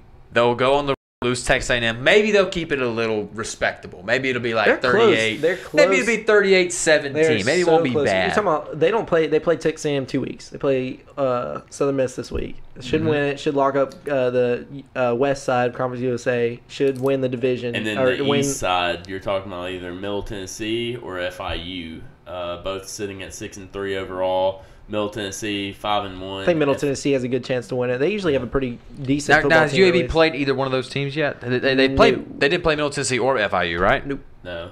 Now Butch Davis for FIU, he's got a pretty good team this year. He's been doing pretty good over there since he left the studio to go to FIU from ESPN. So Lane isn't doing good at all this year. Then. Oh, Florida Atlantic is struggling sitting hard at this 4 year. and 5. They're overall. struggling. They were supposed to be this great team after they got That's what I thought. They won a conference. got recruits. They won the conference. They played great. I don't think terrible. Lane. I don't think Lane will be at Florida Atlantic much longer. I don't think so. Well, there's gonna be some jobs that open up. I think if now look now You're talking about maybe the Rutgers job, Ash. Probably you could argue he's on the coaching hot seat. Probably the hottest I'm hot not seat necessarily in the country proposing right that now. it's going to be this year that he leaves. Oh, okay. You just saying in general. But just hang on, just hear me out here. Hear me out real quick. What if next year Auburn, So dramatic. Alan Green gives Lane Kiffin a call? I'm just saying. What if? I mean, that's What if they give him a call? They'll probably Is touch. is it the Lane worst or thing? Freeze? Oh, Lane, Yeah. come on, Joey Freshwater, you're gonna take him. Come on now. Not over Hugh Freeze. I was just gonna say. Over Hughes Freeze, I don't know about that, man. absolutely. Absolutely, I would crazy. take. You are Lane Kiffin crazy. has been under Nick Saban's wing, Yeah, and he's been okay. coaching. Hugh You know who Freeze else has hasn't been- had a job since Ole Miss. You know who else has been under Freeze Nick beat out Saban's wing? those 2 years in a row. He's the Jim- kryptonite of Alabama. Will Hugh Freeze Muschamp, is. Jim McElwain. Do we want to point out names that have been under Nick Saban's wing who haven't Bush done anything? Jones. Kirby Now. Smart. Bush Kirby Jones. Smart. Look at what he's done. Yeah, okay, the one guy. That's it. Okay, Just but one guy. Steven, you're guy. talking about guys that are literally coaching in the same league as Saban. I mean, like, if they went somewhere else, they might be successful, but they're You're talking in the about same Lane Kiffin, conference. but you're talking about Lane Kiffin going to Auburn. I'm not is saying more he's gonna proven beat than Saban. Lane I'm just Kiffin saying- as a coordinator. I'm just and as talking a head about Hugh coach. Freeze Facts. in the Okay, yeah. guys. Okay, fine. But Nick Saban also Lane beat Kiffin's Hugh a Freeze head twice. He also beat Hugh Freeze twice. Hugh Freeze is He's beat 2-2. Yeah. else Okay, who is else in is it? 2-2 against Nick Okay. Saban? You're talking about the best coach right here. Who But else is also, in it? Bo let's Wallace let's and also Chad not Kelly. forget. Let's also not forget the obvious. Hugh Slag Freeze to Kelly, get those man. 2 wins had to cheat. He had to have the scandal with it. He couldn't get those 2 wins without having scandal with it. Do you see It what I have to wasn't deal? like Hugh Do you see what I have to Freeze. deal with, You gotta Ricky? do Do what you you see what I have gotta to do deal to with? win. Y'all can't ignore the facts. Did Hugh Freeze or did he not have scandal with his Urban program? Meyer had a scandal when he beat Saban. Okay, but Urban Meyer has also had success away from Florida. He won a national championship with Ohio State. Hugh Freeze has success at Southern Miss, right? Or was he? Oh, Southern Miss, come on, Ricky. Where do you come start? on. Where do you start? Where does every coach start? Don't play this. I know you're not gonna play this game with me. I know you're not gonna play this game with me. I know you're not gonna play this game Now, with me. listen, Cole. Hugh Freeze and Gus Malzahn are really good friends. I mean, they both coached in the high school ranks. You're telling me a guy. Both deep roots from Arkansas. But you're telling me a guy who just got out of all this scandal with Ole Miss. You're telling me. quit it. You're telling me that Auburn's just going to sit there and say, here, just have the keys to our program. You think that just 2 years removed, that they would give Hugh Freeze this job? Yeah, absolutely. As a head coach. No, really? As a We're talking coordinator. about a coordinator. Yeah, coordinator. I'm talking. Y'all didn't hear me. I said after Malzahn moves on, I'm saying Lane Kiffin gets the head coaching job. No, you head listen. You would be job. crazy to give Hugh Freeze a head coaching job. He's going to be a coordinator. Okay. Anywhere he goes. He's going to start. Well, I'm he's talking going to start about off. Lane He's gotta work Kiffin his though, way back up. because we're talking about Joey Freshwater. We're talking about. I'm saying that if to get out of FAU, not an option. No. So you don't think Auburn would even? Auburn would Auburn even offer- contact him? No, not Wouldn't Lane even Kiffin. contact Not him. Lane Kiffin. No, that wouldn't. That's not their style. Yeah. That's not their style. Not Lane Wouldn't Kiffin. even Not Lane interview him? Lane Lane Kiffin's not their personality-wise. personality-wise, he's not their style. But I'm saying offensive guy-wise, like if you want an As a offensive guy, coordinator, but not as a head coach. He's failed everywhere he's been. yeah. But I'm saying Raiders, USC, that's Tennessee. I knew Cole was talking about a head coaching job, and I'm still saying Hugh Freeze. I would choose Hugh Freeze as a head coach over Lane Kiffin. No, no. He's He's proven he's a better head coach. Head coach. Guys, I get it. No, look. He has proven he's a great head coach. I get that. But you're telling me we're not even 2 years removed from all of that happened with Hugh Freeze. Louisville hired And you Bob think Petrino. that look, Louisville's a different story. This is Auburn. This is a prominent SEC program. Louisville can take risks. Auburn should be able to. Somebody a little lower than Auburn might could take a risk on Hugh Freeze, but you're telling me Auburn is going to take. They wouldn't even touch Art Briles with a 10-foot pole. But that's that's way different. That is different. I get that. I'm just saying they would not even touch. So you're telling me Hugh Freeze with all that scandal? I would rather have guys with. Scrippers. Just strippers? I don't know, and then I don't know.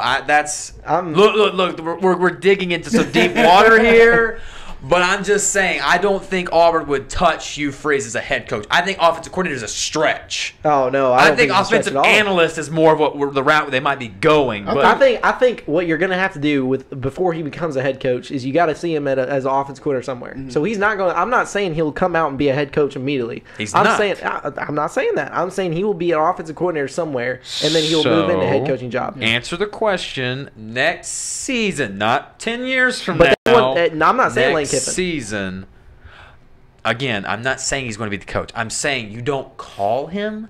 If you fire Gus Malzahn next season, you're telling me you don't even just pick up the phone and call Lane Kiffin. If he's a Bill Clark, if he all of a sudden has a, I was just about to say that. But that's on the short list. I don't know if I do. Okay, the only reason I don't call Bill Clark is Bill Clark's a defensive coach. I'm trying to get offense at Auburn. So why would you not call Lane Kiffin then? No. Give me your reason. Because he hasn't played good he hasn't played good. He hasn't been a good head coach. Ford Atlantic. Okay, I mean, we saw what he did with Alabama. We saw what he did at Alabama as an offensive coordinator. Who's the head coach at Alabama though? I'm saying. What did we just get through saying though that Auburn's got to be more realistic and that they're not going to be Bama? So why you can't compare? But I'm saying, but we can say a team wants to be more realistic all day long, but Auburn's not going to be more realistic because they got their rival team in state winning championships. So every year you're going to say we need a championship. We need to at least beat Alabama every year. So you're not going to go in thinking, as an Auburn fan, you're not going to go in thinking, oh, we got to level ourselves out. We're going to be if we win 8 games this year, we'll be happy. If we win 9 games this year, we'll be happy. You're never going to do that. So I'm saying, so here's what what it boils down to. You look at all the coaching trees out there and where they're going to stem from and where they might end up and who's going to be available in this. And we could throw out all kinds of situations till tomorrow morning. We can keep all the situations going on. But this is what I think. You look at all the guys who are locked down their contracts and you look at all the guys that are available. If next season, if Malzahn's out, there's one guy I know that's looking for a head coaching job at a bigger program. That's Lane Kiffin. Who else are you possibly going to go get? I'm not saying that. I'm looking at the coaching candidates for maybe this upcoming season. You got Neil Brown from Troy. Maybe an option. Him and Bill Clark. I mean, he's Neil Brown's done a really good job. A big name though.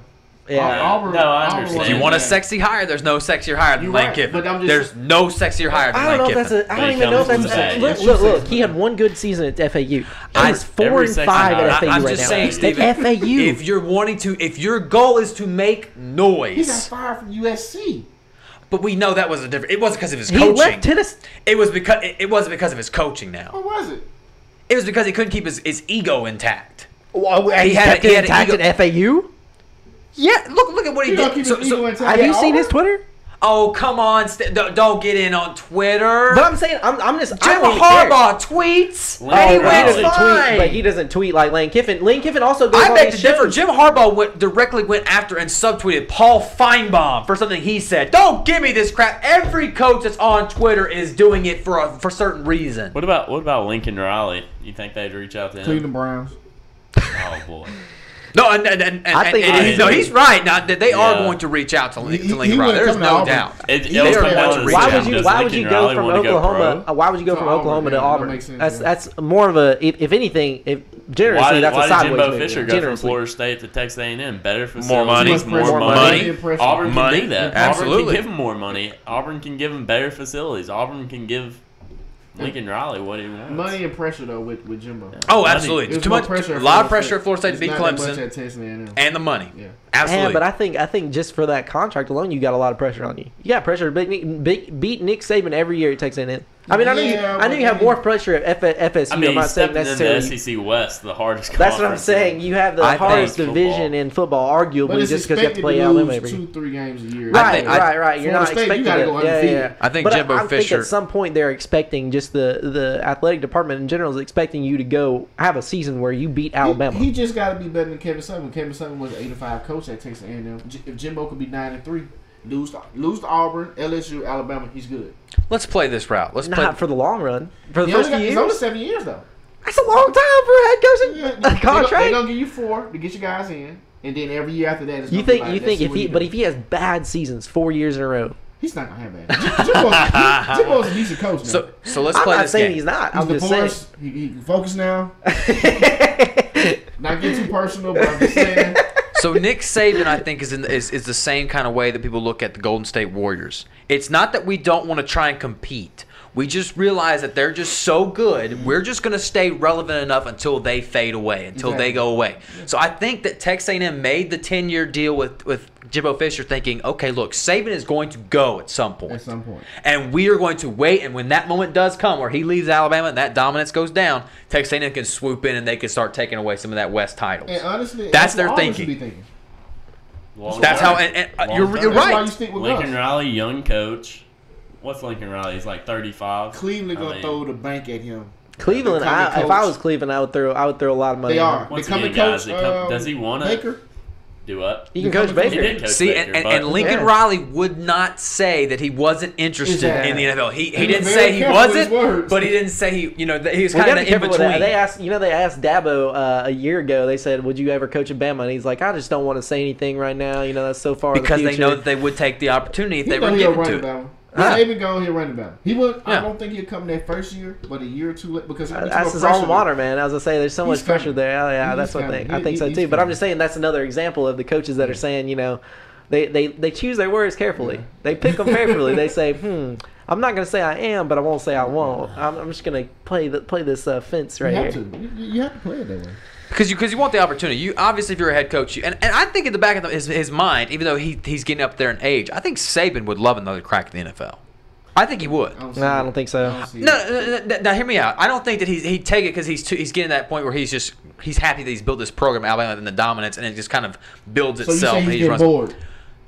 No. I think to a certain point when you start winning, when you've won so much, I think Bill Belichick's going through this too. I think he is tired of people tying him to Tom Brady and thinking that all his success comes from Tom Brady. I agree with that. And I think Coach Saban is starting to think, people really look at me as just a college head coach. I want to be considered the best football, not just college head coach, football coach. I don't see that though. I don't see that. I think because the thing is, once he passes Bear this year, I think in this day and age, we look at football a little different where it's going to be saying, is Saban the greatest coach of all time? I don't think we're going to consider him as just the greatest college coach of all time. I really don't think so. I don't think Saban's feeling that way about the NFL at all either. I don't think he's ever saying because somebody's going to say. People going to look at. Did you see the statistics on during the LSU game when they said Saban has had a number one pick at every position except quarterback. Really? And he will have number one pick next year with Tua. You talking about first round pick? First round pick. Okay, you saying number one? I'm so confused. I'm like, he's at a number one. What? I mean, the stats, the statistics that he's putting up as a head coach, it will never be matched again. And for I don't think anybody's. There's never going to be another Nick Saban. And that's what I'm saying. So I think he's getting bored with the competition, but I don't think he's getting bored to where it's like. I don't know how he's not bored yet. That's my only main reasoning for arguing that he's not like bored or whatever. Why didn't you get bored when you won your third one? Yeah. When you won your third national, you've won 3 national championships. You prove it. You won 4. Yeah. And, I mean, what are you doing? Belichick That's my argument. He's not bored. I just agree with you that Belichick just want to separate himself from Brady. But I don't think he's bored.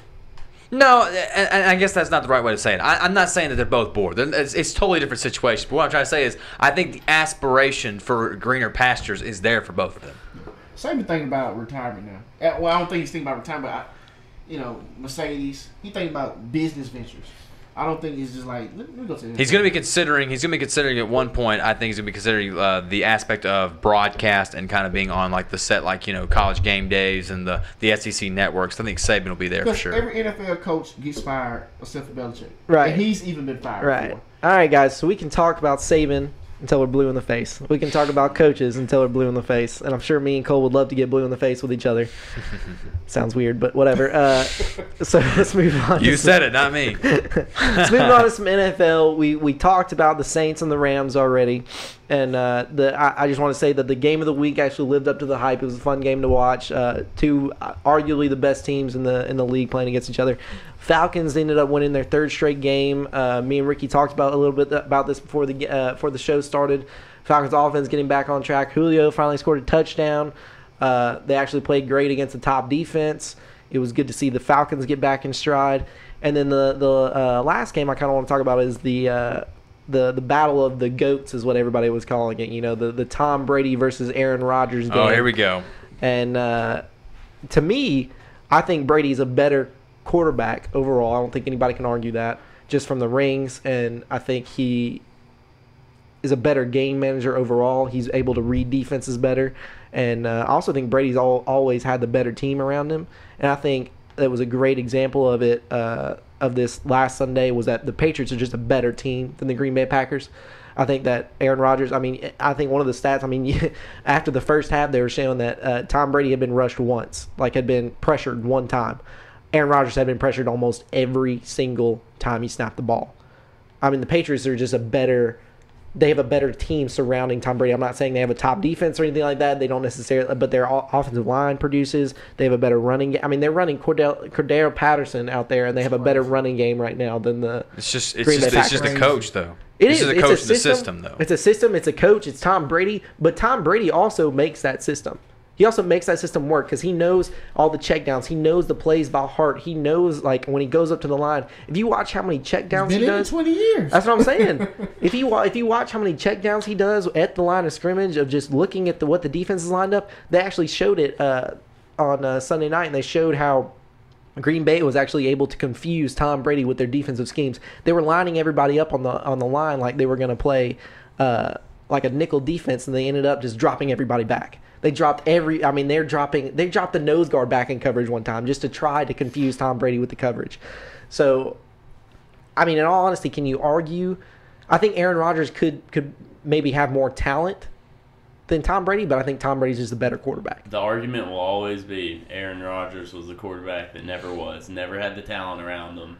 You can say the same thing. You can kind of say the same thing with Dan Marino, though. They equivalent. That's what I'm saying. Great quarterback, great talent, but there's better quarterbacks. You're never going to say Dan Marino was better than Joe Montana. You're always going to say Joe Montana was better than Dan Marino.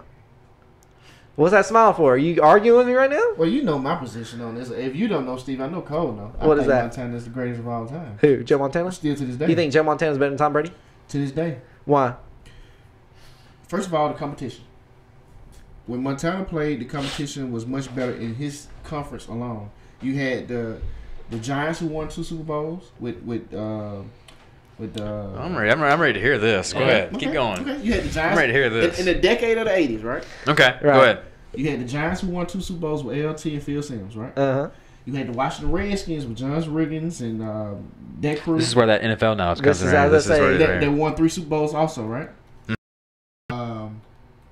You also had the Bears with the greatest defense of all time. Yeah. Come win that. Montana had to go against all these great defenses. Who has Brady going against besides Peyton Manning? You talking about consistently? I'm just comparing. Brady's been in it for 20 years though. Now, Ricky. Now he has had to face some really good Ravens teams, some really good Ravens defenses. Who never had offense. Well, now look. Do we want to look up? I don't, man. And I would say this too. Ricky, I'm 20. You separate Brady from Belichick. What do we have? But Ricky, now this Patriots, dominance. Montana went to the Chiefs, took the AFC Championship game. Yeah, but he didn't win a Super Bowl. True. This Patriots dominance. Now let's keep it in this perspective. 20 years. It's been against 2 decades. And Montana them had 16 years. I'm just saying. So you're including a lot of teams in this Patriots span. As I say, that's a lot of different teams that have switched up and changed coaches and changed tell me one dominant team besides Baltimore. I can't. I mean, I'll do this. I'll do this for you. Years, man. I'll do this. I'm 21 years old. Let's just that's my lifetime. Let's just keep defense. Let's just keep defenses out of it. Let's just go who he had to play as far as quarterback, all-time great quarterbacks. Most definitely, let's do that. Okay, so Joe Montana. Name me all the all-time great quarterbacks that Joe Montana played against. Every quarterback that we know of, that all the 4 of us grew up in the room, that we grew up knowing. Go ahead. Let's hear them. Played in the 80s and 90s, all right, early 2000s, that Montana had to play. We can't say that about Brady.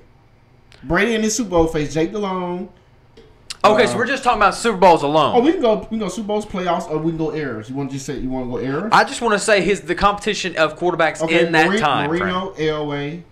Marino, Elway, Aikman. Steve Young. He was pushing him. How many times you have a Hall of Fame quarterback pushing you though? You can't name Steve Young. How? That was even more. He was his backup quarterback. What about the Steelers?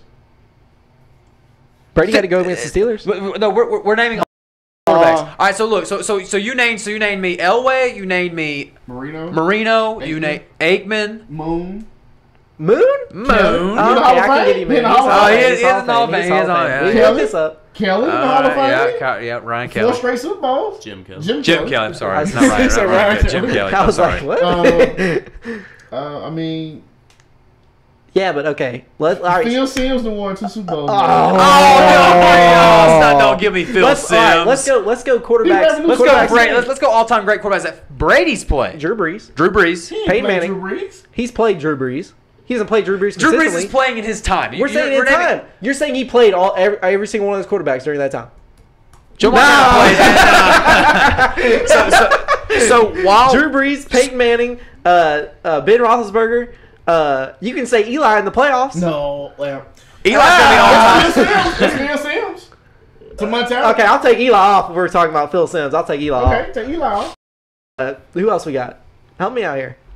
We'll go early 2000s. We'll go Trent Green for the Chiefs. Green? I mean, he was a pretty good quarterback. I'm not gonna name Trent Green. You can say Phil Rivers over Trent Green. I'll say Donovan McNabb. Carson Palmer. Palmer. Those two were trash. Donovan and Carson Palmer. You can't say Carson Palmer yet because he's had one season. I put Vic out there before I put Donovan out there. Donovan wasn't consistent enough, so I won't say Donovan. See what I'm saying? And then again, when you have the greatest coach of all time, Okay, but what about the competition they played in the Super Bowl? Because Brady played some pretty good competition in the Super Bowl. Oh, Eagles, the Giants. The best team he played in the Super Bowl was that Seahawks team. That's the best team. Seahawks, Eagles, Giants. What's the future Hall of Famer? What's the future Hall of Famer?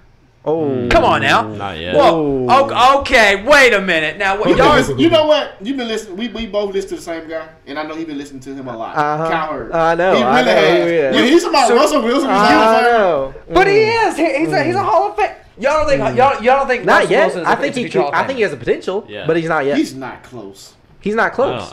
You're telling me Russell Wilson at the end of his career is not going to be a Hall of Fame? I'm saying he has the potential to be. He has the potential to be, but he has not put up anywhere near the stats. More of a Hall of Famer than Russell Wilson. Well, I'm not going to disagree with that, but Russell Wilson at the end of his career, I mean, he's still got. Phil Rivers hasn't even won a Super Bowl. He just been, as far as he's been, as an AFC championship. Russell Wilson still has a whole lot of time for it. I don't think he's going to be a Hall of Fame at the end of it. Beat up. He might. I mean, Eli. We're sitting here talking about Eli Manning being a Hall of Famer. He's won 2 Super. No. We had this argument. They're not going to keep him out of it, Ricky. Come on. He shouldn't be. He should be, but he won't. He won't be in there. If Eli been playing 14, 15 Eli years. Eli is had that two great guy. seasons. So let's put this. Eli Tony is the, Romo had a better career than Eli Manning. Yeah. Seriously. Tony Romo was a better quarterback than Eli okay, Manning. but who's, Homo, baby. He really was. now whose trophy case has more trophies in it? Now come on. Oh, that's what we're going by now? Okay, that's okay. Nick Foles has a nice trophy case now. Oh, look. I'm just saying, you combine Eli with his career, with his stats, because he does have good stats. I mean, don't get me wrong How here. many times he threw for over 20 interceptions? 3 times? A lot. That's ridiculous. Way more than needed to be. Ricky, am I arguing that he's like the greatest quarterback of all time, or am I arguing that he should be in the Hall of Fame? You should have made the argument he should be in the Hall of Fame. You look at him in his Giants career. You look at him. He has been the face of the New York Giants franchise for 10 years or more. I agree. But that don't mean he's a Hall of Famer just because he's been the face of probably one of the best franchises in football. At one point, we were saying that this was one of the greatest playoff quarterbacks of all time because he just turned it on in the playoffs. Just 2 years. He only been in one playoff game since 2011. One. We talking about I'm just saying 8, 9 years. Look me in playoff? Ricky. Look me in the eyes right now. And tell me that Eli Manning's not gonna be in the Hall of Fame. He's gonna be there. Okay, all right. So what are we talking about? We're getting way off. We're getting way off. So what are we talking about? The subject was Tom Brady is the greatest quarterback of all time. And I said Montana. And he says Joe Montana. Yeah. Me and Cole disagree. Are you saying Brady is the greatest of all time? I didn't even need this last Super Bowl they won the 5th one to confirm that I didn't even need that. I said it before, even when he won the 5th one, that Tom Brady was a better. I needed the 5th one to submit over Joe Montana. I needed the 5th one to cement it. I'm a millennial, but I'm at the top of the food chain. You're up there, man. But how old are you? Like 50? Ooh. It's a like 20. But I'm at the top of the food chain when it comes to millennials. So I seen the end of the. I didn't actually see Montana play. That's what I say, man. What are you, 1 or 2 and you watching him play? listen. But I have seen, from what I've seen. What I've seen. Look, he's just better, man. This is my point. Man. He's better. He might be a better. It's hard to argue because I think Brady's a great quarterback. Aaron Rodgers is better than Tom Brady. Talent wise, I said that Aaron Rodgers has more passing talent. And he's very. I mean, you can't argue that anybody's Is Kurt Warner better than Tom Brady? No. What? It'll always be. You just asked me a Kurt Warner. I don't know. I don't know where he's going. He didn't have a better career. He's lost me now. But Kurt Warner was and that's honestly my era. But I'm saying even Tom Brady has enough talent to put him up with anybody. But I'm just saying Aaron Rodgers probably has more talent wise just throwing the football. I think it'll always be what could have been with Aaron Rodgers. I think Aaron Rodgers is the greatest quarterback of all time, but Tom Brady, championships to me, championship game management, just knowing what to do at the right time. So that means y'all think Michael Jordan is the greatest player of all time? Then I think LeBron James is. I don't either. He just has championships. I'm saying for Brady. I think LeBron James is I don't just count it because if I'm just adding that in. I'm just adding that in. But I think you have to factor everything in. That's why I don't think Jordan is the GOAT. That's what you have to understand. I don't think Jordan is the GOAT because you have to factor everything in. You have to factor the fact that Jordan retired twice. I think you have to factor in that that Joe Montana had Jerry Rice throwing in the ball. When did Tom Brady ever consistently have a weapon like Jerry Rice? He's never had a He had Randy Moss for one good season. Randy Moss, Brandon Cooks. Nobody has had Bill Belichick though.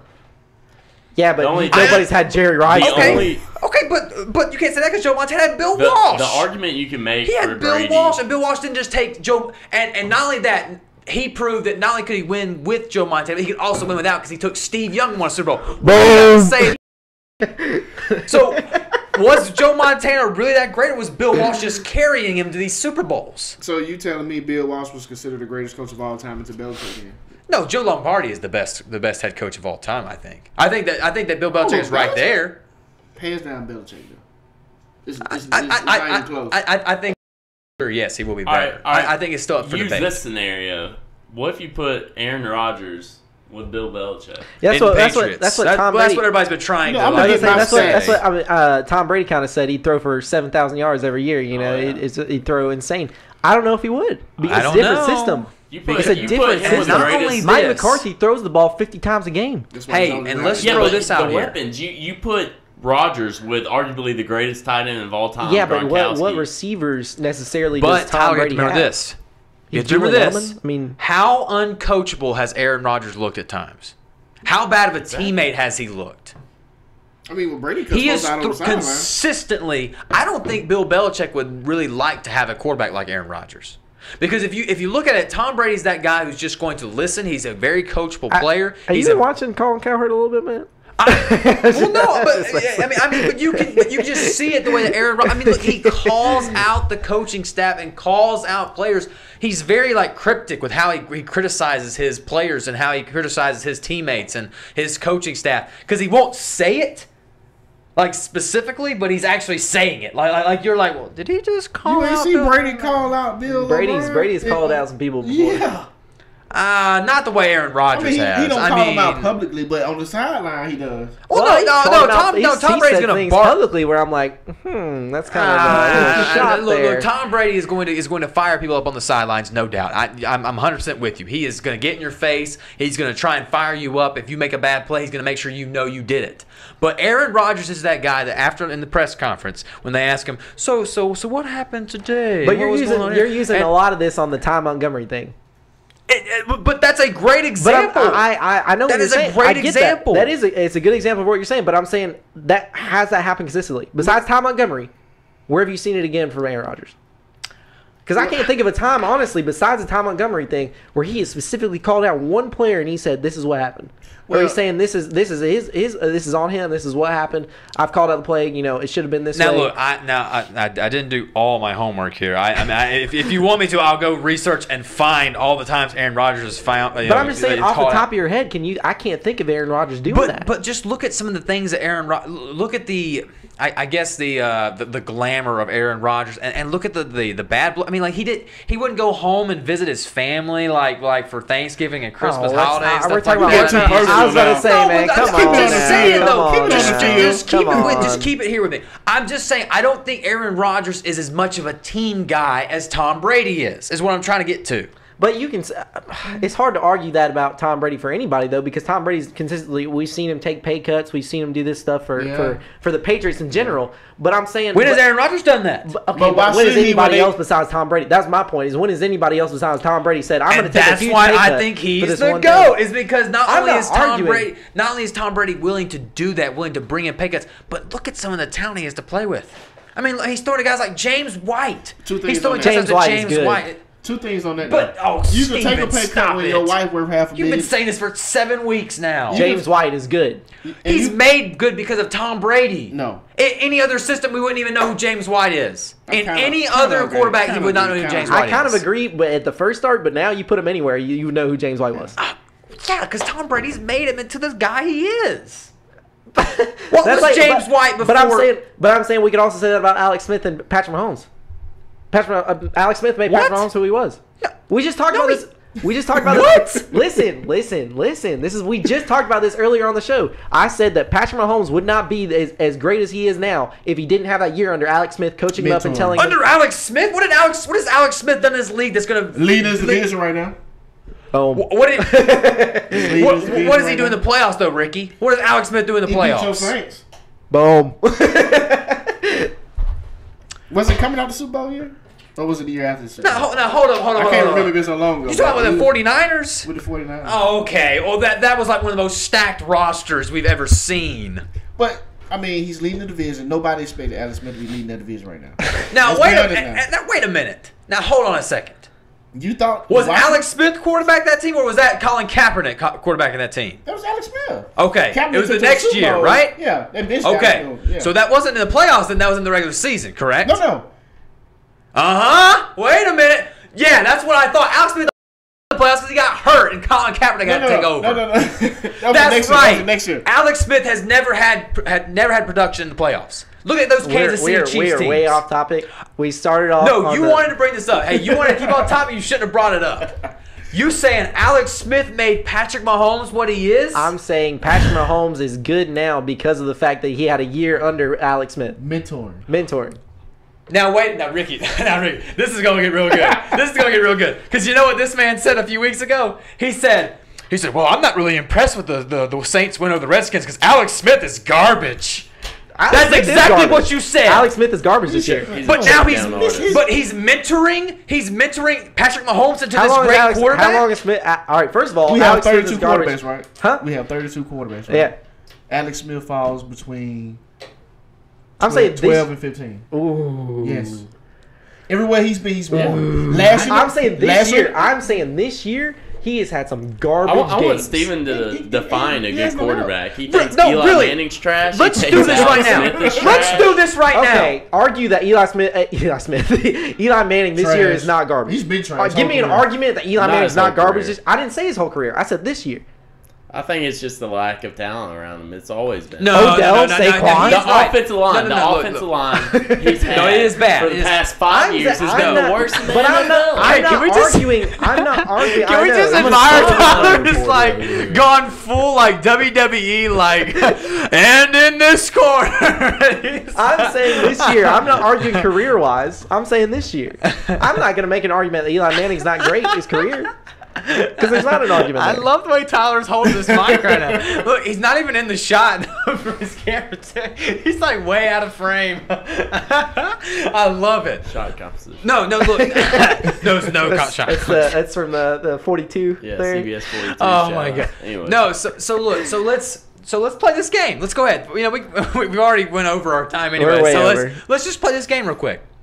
Who is? Give me your tiers, Steven. Who is the greats of our league right now? Tom Brady, Aaron Rodgers, and Drew Brees. Is that it? Big Ben. I can't say Big. Is this Big year. Ben in there? I don't know. I don't know if he's tier 1 this year. Philip in that. I would put Phillip might be Phillip in this Rivers, year. Big Ben, second tier. Okay, so we're going. So we obviously know who's in. So we're just gonna go 3 tiers. So let's go tier 1. We got Brees, Brady, Ben, maybe. I think you got Phillip. 5 tiers. We got 5 Aaron tiers. Rodgers. Philip. Patrick Mahomes not in that tier 1 yet. He's got to be in there for this year alone. For this year, you're gonna go tier 1 Patrick Mahomes. I'll go tier 1 Patrick Mahomes. Yeah, I'll go for this year. I'll We're just go talking tier about one. this This year, year. yeah. We're And if just you're gonna saying go just this year, you gotta put Jared Goff in tier 1. Yeah. Yeah, you gotta put go Jared Goff. yeah, You put Jared Goff gotta go Jared tier Goff one, in tier 1. So tier 2, that's gonna be your quarterbacks like maybe Cam Stafford, Newton. Newton. Yeah, I don't know if you put Roethlisberger. Stafford in this year. I put Matt Ryan. Ryan. I put Kirk Cousins. Yeah. I put let's see here. I'm just trying to go through all the quarterbacks Russell. names in my head. And Russell Wilson. Andy Dalton tier 2 or tier 3? Dalton would be if we're going What- if we're going 3 tiers, I'll probably put Andy Dalton in tier 2. I go 2 too. Is that, yeah, If this we're just year, going yeah. 3 tiers, I'll It's put this Andy year, Dalton yeah. in 2. Oh yeah, for this year, yeah, tier 2 as well. Dak? I mean, now what about Dak Prescott? We got to throw it out there. Is he 3? Is he? I think he's just for this. If we're talking about just this year, I think you put Whole him in career 3. Okay, so we got. He had a good year as a rookie year. So I said he's a good guy. I So didn't say now he had a I want to great know year. the question. Deshaun Watson would be 2.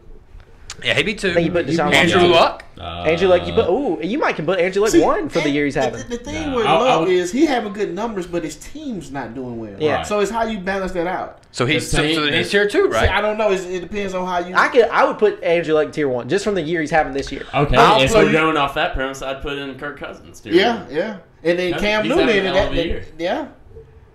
See? Yeah, it's tough. That's- It's tough. It was tough to So knock him what's the down criteria? tiers. What's the criteria then? I don't All know. of We don't this have is one. We said. haven't knocked one out. We're just putting some So people here. this is the way I look at it. Wins and losses. No, I you think- can't just do wins and losses. I I would do more think you have to stats. factor I would in do more everything. You have to factor in stats, wins, everything.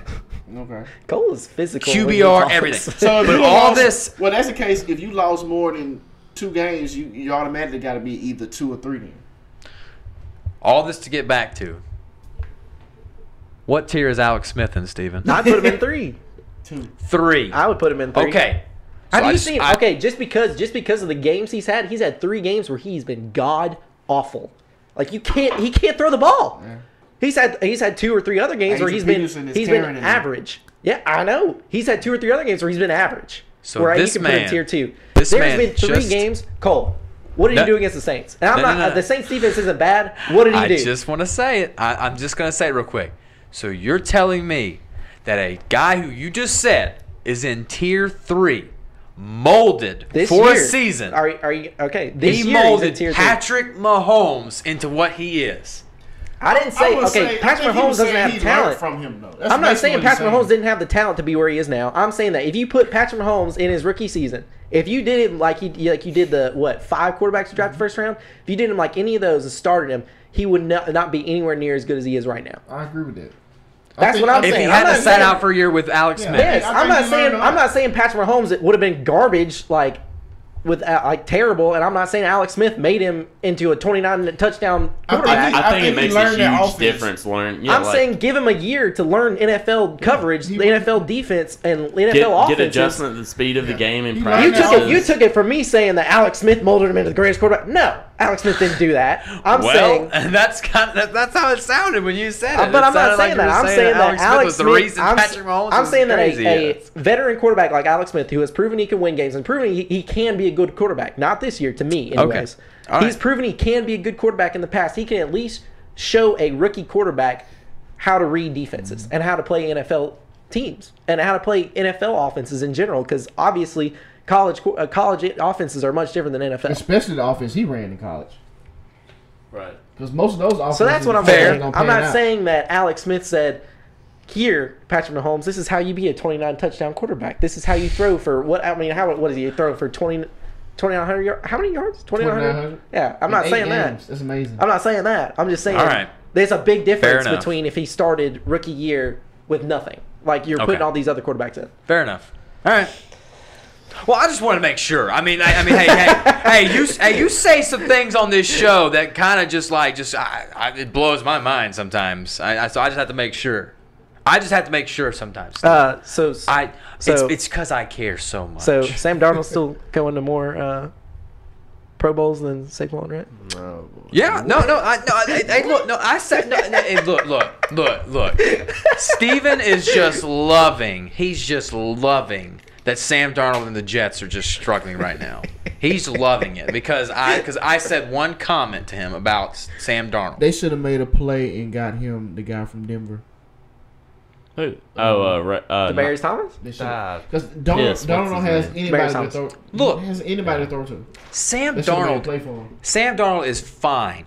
Look, all these rookie quarterbacks. No. Look. Stay along with me. Look. The turnovers are a concern, of course. Oh my gosh! Look, you just have to watch Ricky's faces this whole time. Look, you look at everything that he has going against him. A defensive head coach. The Jets are a mess. The organization is a mess. No running game. Blau Powell is hurt right now. His best friend. That's his best skill player, Ricky. Yeah. Blau Powell is his best skill position player. They should have made a play for Le'Veon Bell. They should have made a play for Demaryius Thomas. You can name the list. The Jets are not giving. They are. You can sit there and sip on your sweet tea all you want to. It's actually Dr. Pepper. I don't care what it is. It's very watered down. Sam Darnold has not been given the proper opportunity to succeed, but he is still out. He's still exceeded my expectations for this year, and I still think. What are they sitting at now? Like 3 wins? Are they sitting at? I have literally no idea. 3 and 5, I believe. 3 and 5. I still think they can get to at least 6 wins this year. Yeah. I think they can get 3 more wins. Yeah, they can beat Miami. They're 3 and 6 right now. So they have 7 games left. Defense keep them in games. They play the Patriots. They have a good defense. They play the Bills. Could win. The Bills are awful. They could beat the Bills. Yeah. They play the Patriots. That's a loss. The Titans. They play the Bills again. That could be 2 more wins. Titans is a toss-up game. Titans is a toss-up game. Titans are not that great. Texans, Packers, and then the Patriots again. Look, I'm saying I think that's a tough stretch. That's a tough stretch, man. I see just 2 more wins. I think they can get to 6 wins. You said the Packers, the Titans, the Patriots. The Bills, I mean, you got the Patriots twice. They could lose a game to the Bills. You got it twice against the Bills. Oh, twice against the Bills. Twice against the Bills and the Titans. Okay. Twice against the Bills and the Titans. I can see that, but that's a toss-up between 5 or 6 wins. The Bills packed it in. It's over with for them. So that's 2 wins. You think it's automatic losses? They ain't not trying to play anymore. It's gonna get even colder. But here's the thing: Sam Darnold is out with a foot injury this week. So if they do beat the Bills, Darnold going to get the credit for the win because McCown is actually probably going to start the game. So he's a serviceable quarterback. No, but I'm just trying to say because Steven's not going to give Sam the credit because he's not going to be starting and playing the game. All right, real quick. Ricky, I just want to get your take. More Pro Bowls, Saquon Barkley or Sam Darnold? Really? Yeah. Saquon Barkley. That's fine because I'm going to make sure I call every single one of y'all. It's so much easier to compete at running back in the NFL, especially. I mean, Saquon, you could probably put him in top 10 already this year. You can't put. But they only picked 2 at their position, though, right? to go to the Pro Bowl, and Gurley's going. They picked I'm not saying I don't even think. They picked four. Four. Okay. Yeah, I don't think He's not going to go this year I don't because the even Giants know are just so bad. Yeah. There's no I way don't they even can put know him if in he'll there. make it this year. He's not doing enough numbers If right he now. run for about 1,200, he might. You got Alvin Because Jordan Kamara. Howard made it. Well, what this is year. his You got stats Alvin right now? Kamara, you got Todd Gurley. You gonna make those two are definites. Yeah. Who else from What the is? NFC? What, I mean, Depends on how Dallas do and Zeke do. Zeke's not. having a great Saquon's not in year, the though. top 5 in rushing. Yeah, he's definitely not in top 5 in rushing. He's Adrian Peterson gonna I make mean, it this you year. throw Zeke. He's in there, you throw 11th. Todd He's Gurley. 11th in rushing right now, and he has Yeah. 519 yards rushing. his rushing though hasn't been great because is that offensive line that we're talking about? 519 through 9 games, guys. He's not getting. He's going to barely scrape 1,000. Yeah, but Five that's- nine- 19 Who else through you gonna 9? throw in there, Cole? Who actually going to throw in the Pro Bowl at running You gonna back? throw Adrian Peterson in Yeah, there? I would throw. Yeah, he's having a great season. I would throw AP For a comeback season like Adrian Peterson's having, He might win comeback absolutely. player of the year. Him He or Deshaun Watson. probably might win comeback player of the year. So you got Todd Gurley, James Conner's going to go, Kareem Conner's Hunt, gonna Ezekiel go. That's Elliott, Adrian AFC. Peterson's got AFC. to. I'm trying to stick AFC, NFC. Let's stick NFC. You got. I don't know if Zeke will make it. Yeah. All right. It's gonna be close. Zeke's going to get put in. That's Zeke's it. gonna get I- put in. Jordan Howard. Oh my god. Jordan Howard will make it. Nah, Yeah, Jordan yeah, Howard's probably yeah. not going to go. He's not having a great year. Oh, he's not. Well, Christian McCaffrey. Christian McCaffrey will Yeah, make probably it. go. I bet. Yeah, I bet okay, Alvin Christian Kamara- So McCaffrey. you got Zeke, McCaffrey. You Hey, got and Kamara, let's not forget and then about you got- now the Saints are going to have their Gurley. handful with this guy on Sunday, Joe Mixon. Let's No. not keep. AFC though. Oh, that's Yeah, right. but So he's you're not- just talking he's about not NFC a- guys. yeah, Okay. but he's not a Joe Mixon. I don't think he's a Pro Bowl guy. No, not with Connor and. Yeah. Oh, yeah, oh, he's so- not so Pro he's- Bowl. Zeke, Gurley, McCaffrey, and Matt Breida, Kamara. No, Matt Breida's not a. Alvin Kamara. You're going to I put already him said in it. I there. already said Alvin Kamara. Gurley and Kamara. And then I would throw- I would say Gurley and Kamara Okay, and automatic. a guy that could sneak in there, Kerryon Johnson with Detroit. Not He overseas. could, You but know I what? don't Though? think He would have he's- been much better if they would have never got rid of Golden Tate because he opens Golden Tate opens the offense. Well, he opens the offense, and then he didn't have a good start of the year at all. Oh, Carry yeah. on didn't. Oh. So it took him 3 or 4 games to get in the swing of So NFL. even if Saquon sneaks in and gets a little shifty little Pro Bowl this year, whatever. I'm just saying over their career, I think once Sam Darnold finally gets with the players that he needs to be with the Jets, maybe they get a different head coach, maybe he gets some players You're here, talking maybe he about gets Pro Bowl, traded, though. maybe he goes somewhere different. I think that Sam Darnold will consistently be a Pro Bowler because he'll be throwing for 4,000 yards every single season in about 3 to 4 years. But the thing is like you said earlier though, the Jets organization. I believe more in the Giants organization than the Jets, and I believe the Giants gonna retool that organization and build around Saquon and Beckham. They gonna get somebody in there to play quarterback before the Jets will get somebody in there to support. Here's a wild thing. All right. Donald. Here's a One wild last idea. Thing, one last thing we got to wrap. Here's a wild idea. What if the Giants traded? Hold your horses here. Odell Beckham Jr. What if they traded and got Sam Darnold? Who would they trade? Crazy idea. Who would they trade? That won't happen no time soon though. I can see it But, happening, but no what time if it soon. happened? I'm Yeah, just the Giants saying. say that's the Think Jets' about You got this. to finish You're a right. rookie contract. Because- Because That's not gonna happen. I know a lot of Giants people who are already saying we should have drafted Sam Darnold. Oh, definitely they should have. Should have drafted Sam See, Darnold. we had this You know, if argument they were already, and I smart, said if they were smart, they should have done what the Saints did. They should have gotten Teddy Bridgewater.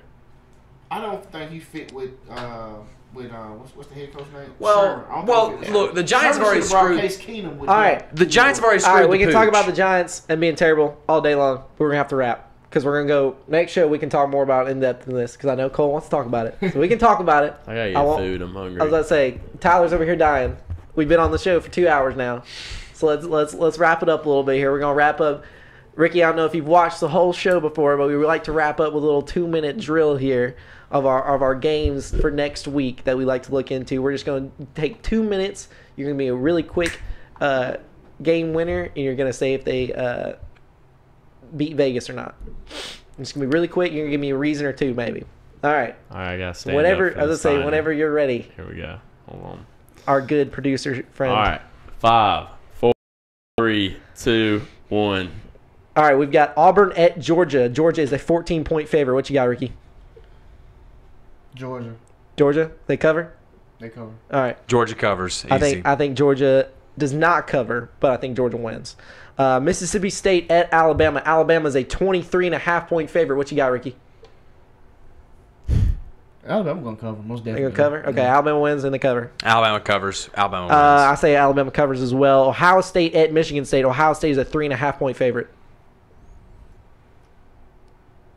Ooh. You gotta be 2 quick. minutes. You gotta be quick. Ohio State. They Wow. cover. They don't cover, don't so cover. they win by 3 or They less. win by 3 or less. Ohio State in the points. Ohio State. I say Ohio State and they cover. UAB versus Southern Miss. UAB is 11.5-point They favorite. cover. UAB cover.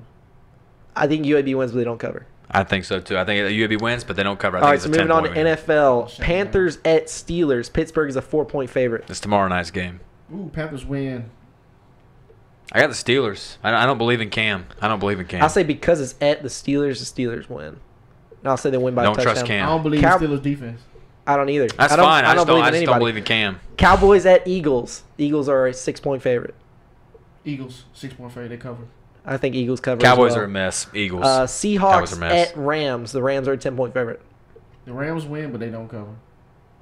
Rams and they cover. The Seahawks are just not playing well. I say right now. Rams and they They're not don't playing cover well. because they played the Chargers real close last week. But you said they at the. They're at LA, so that's why it's tough. Yeah, But I think the Rams win, but they don't cover. yeah, I agree. I think the Rams win by a field goal. I'll say Rams win by a field goal. I'll say a close totally game. agree. Is that the 2-minute drill? That's the 2-minute drill. We Nice. finished Wow. with 10 seconds. We man. finished it With all off. 10 seconds. With Ricky pausing for a long time. Hey, he had to think for a second. He had to make sure he Hey, said as it I all say, right. the, You know the what I stat mean? man's got to get it together. You know. Get it right.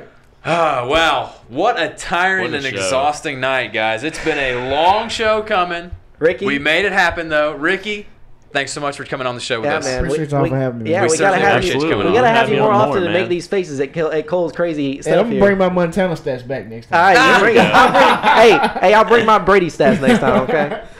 Great show.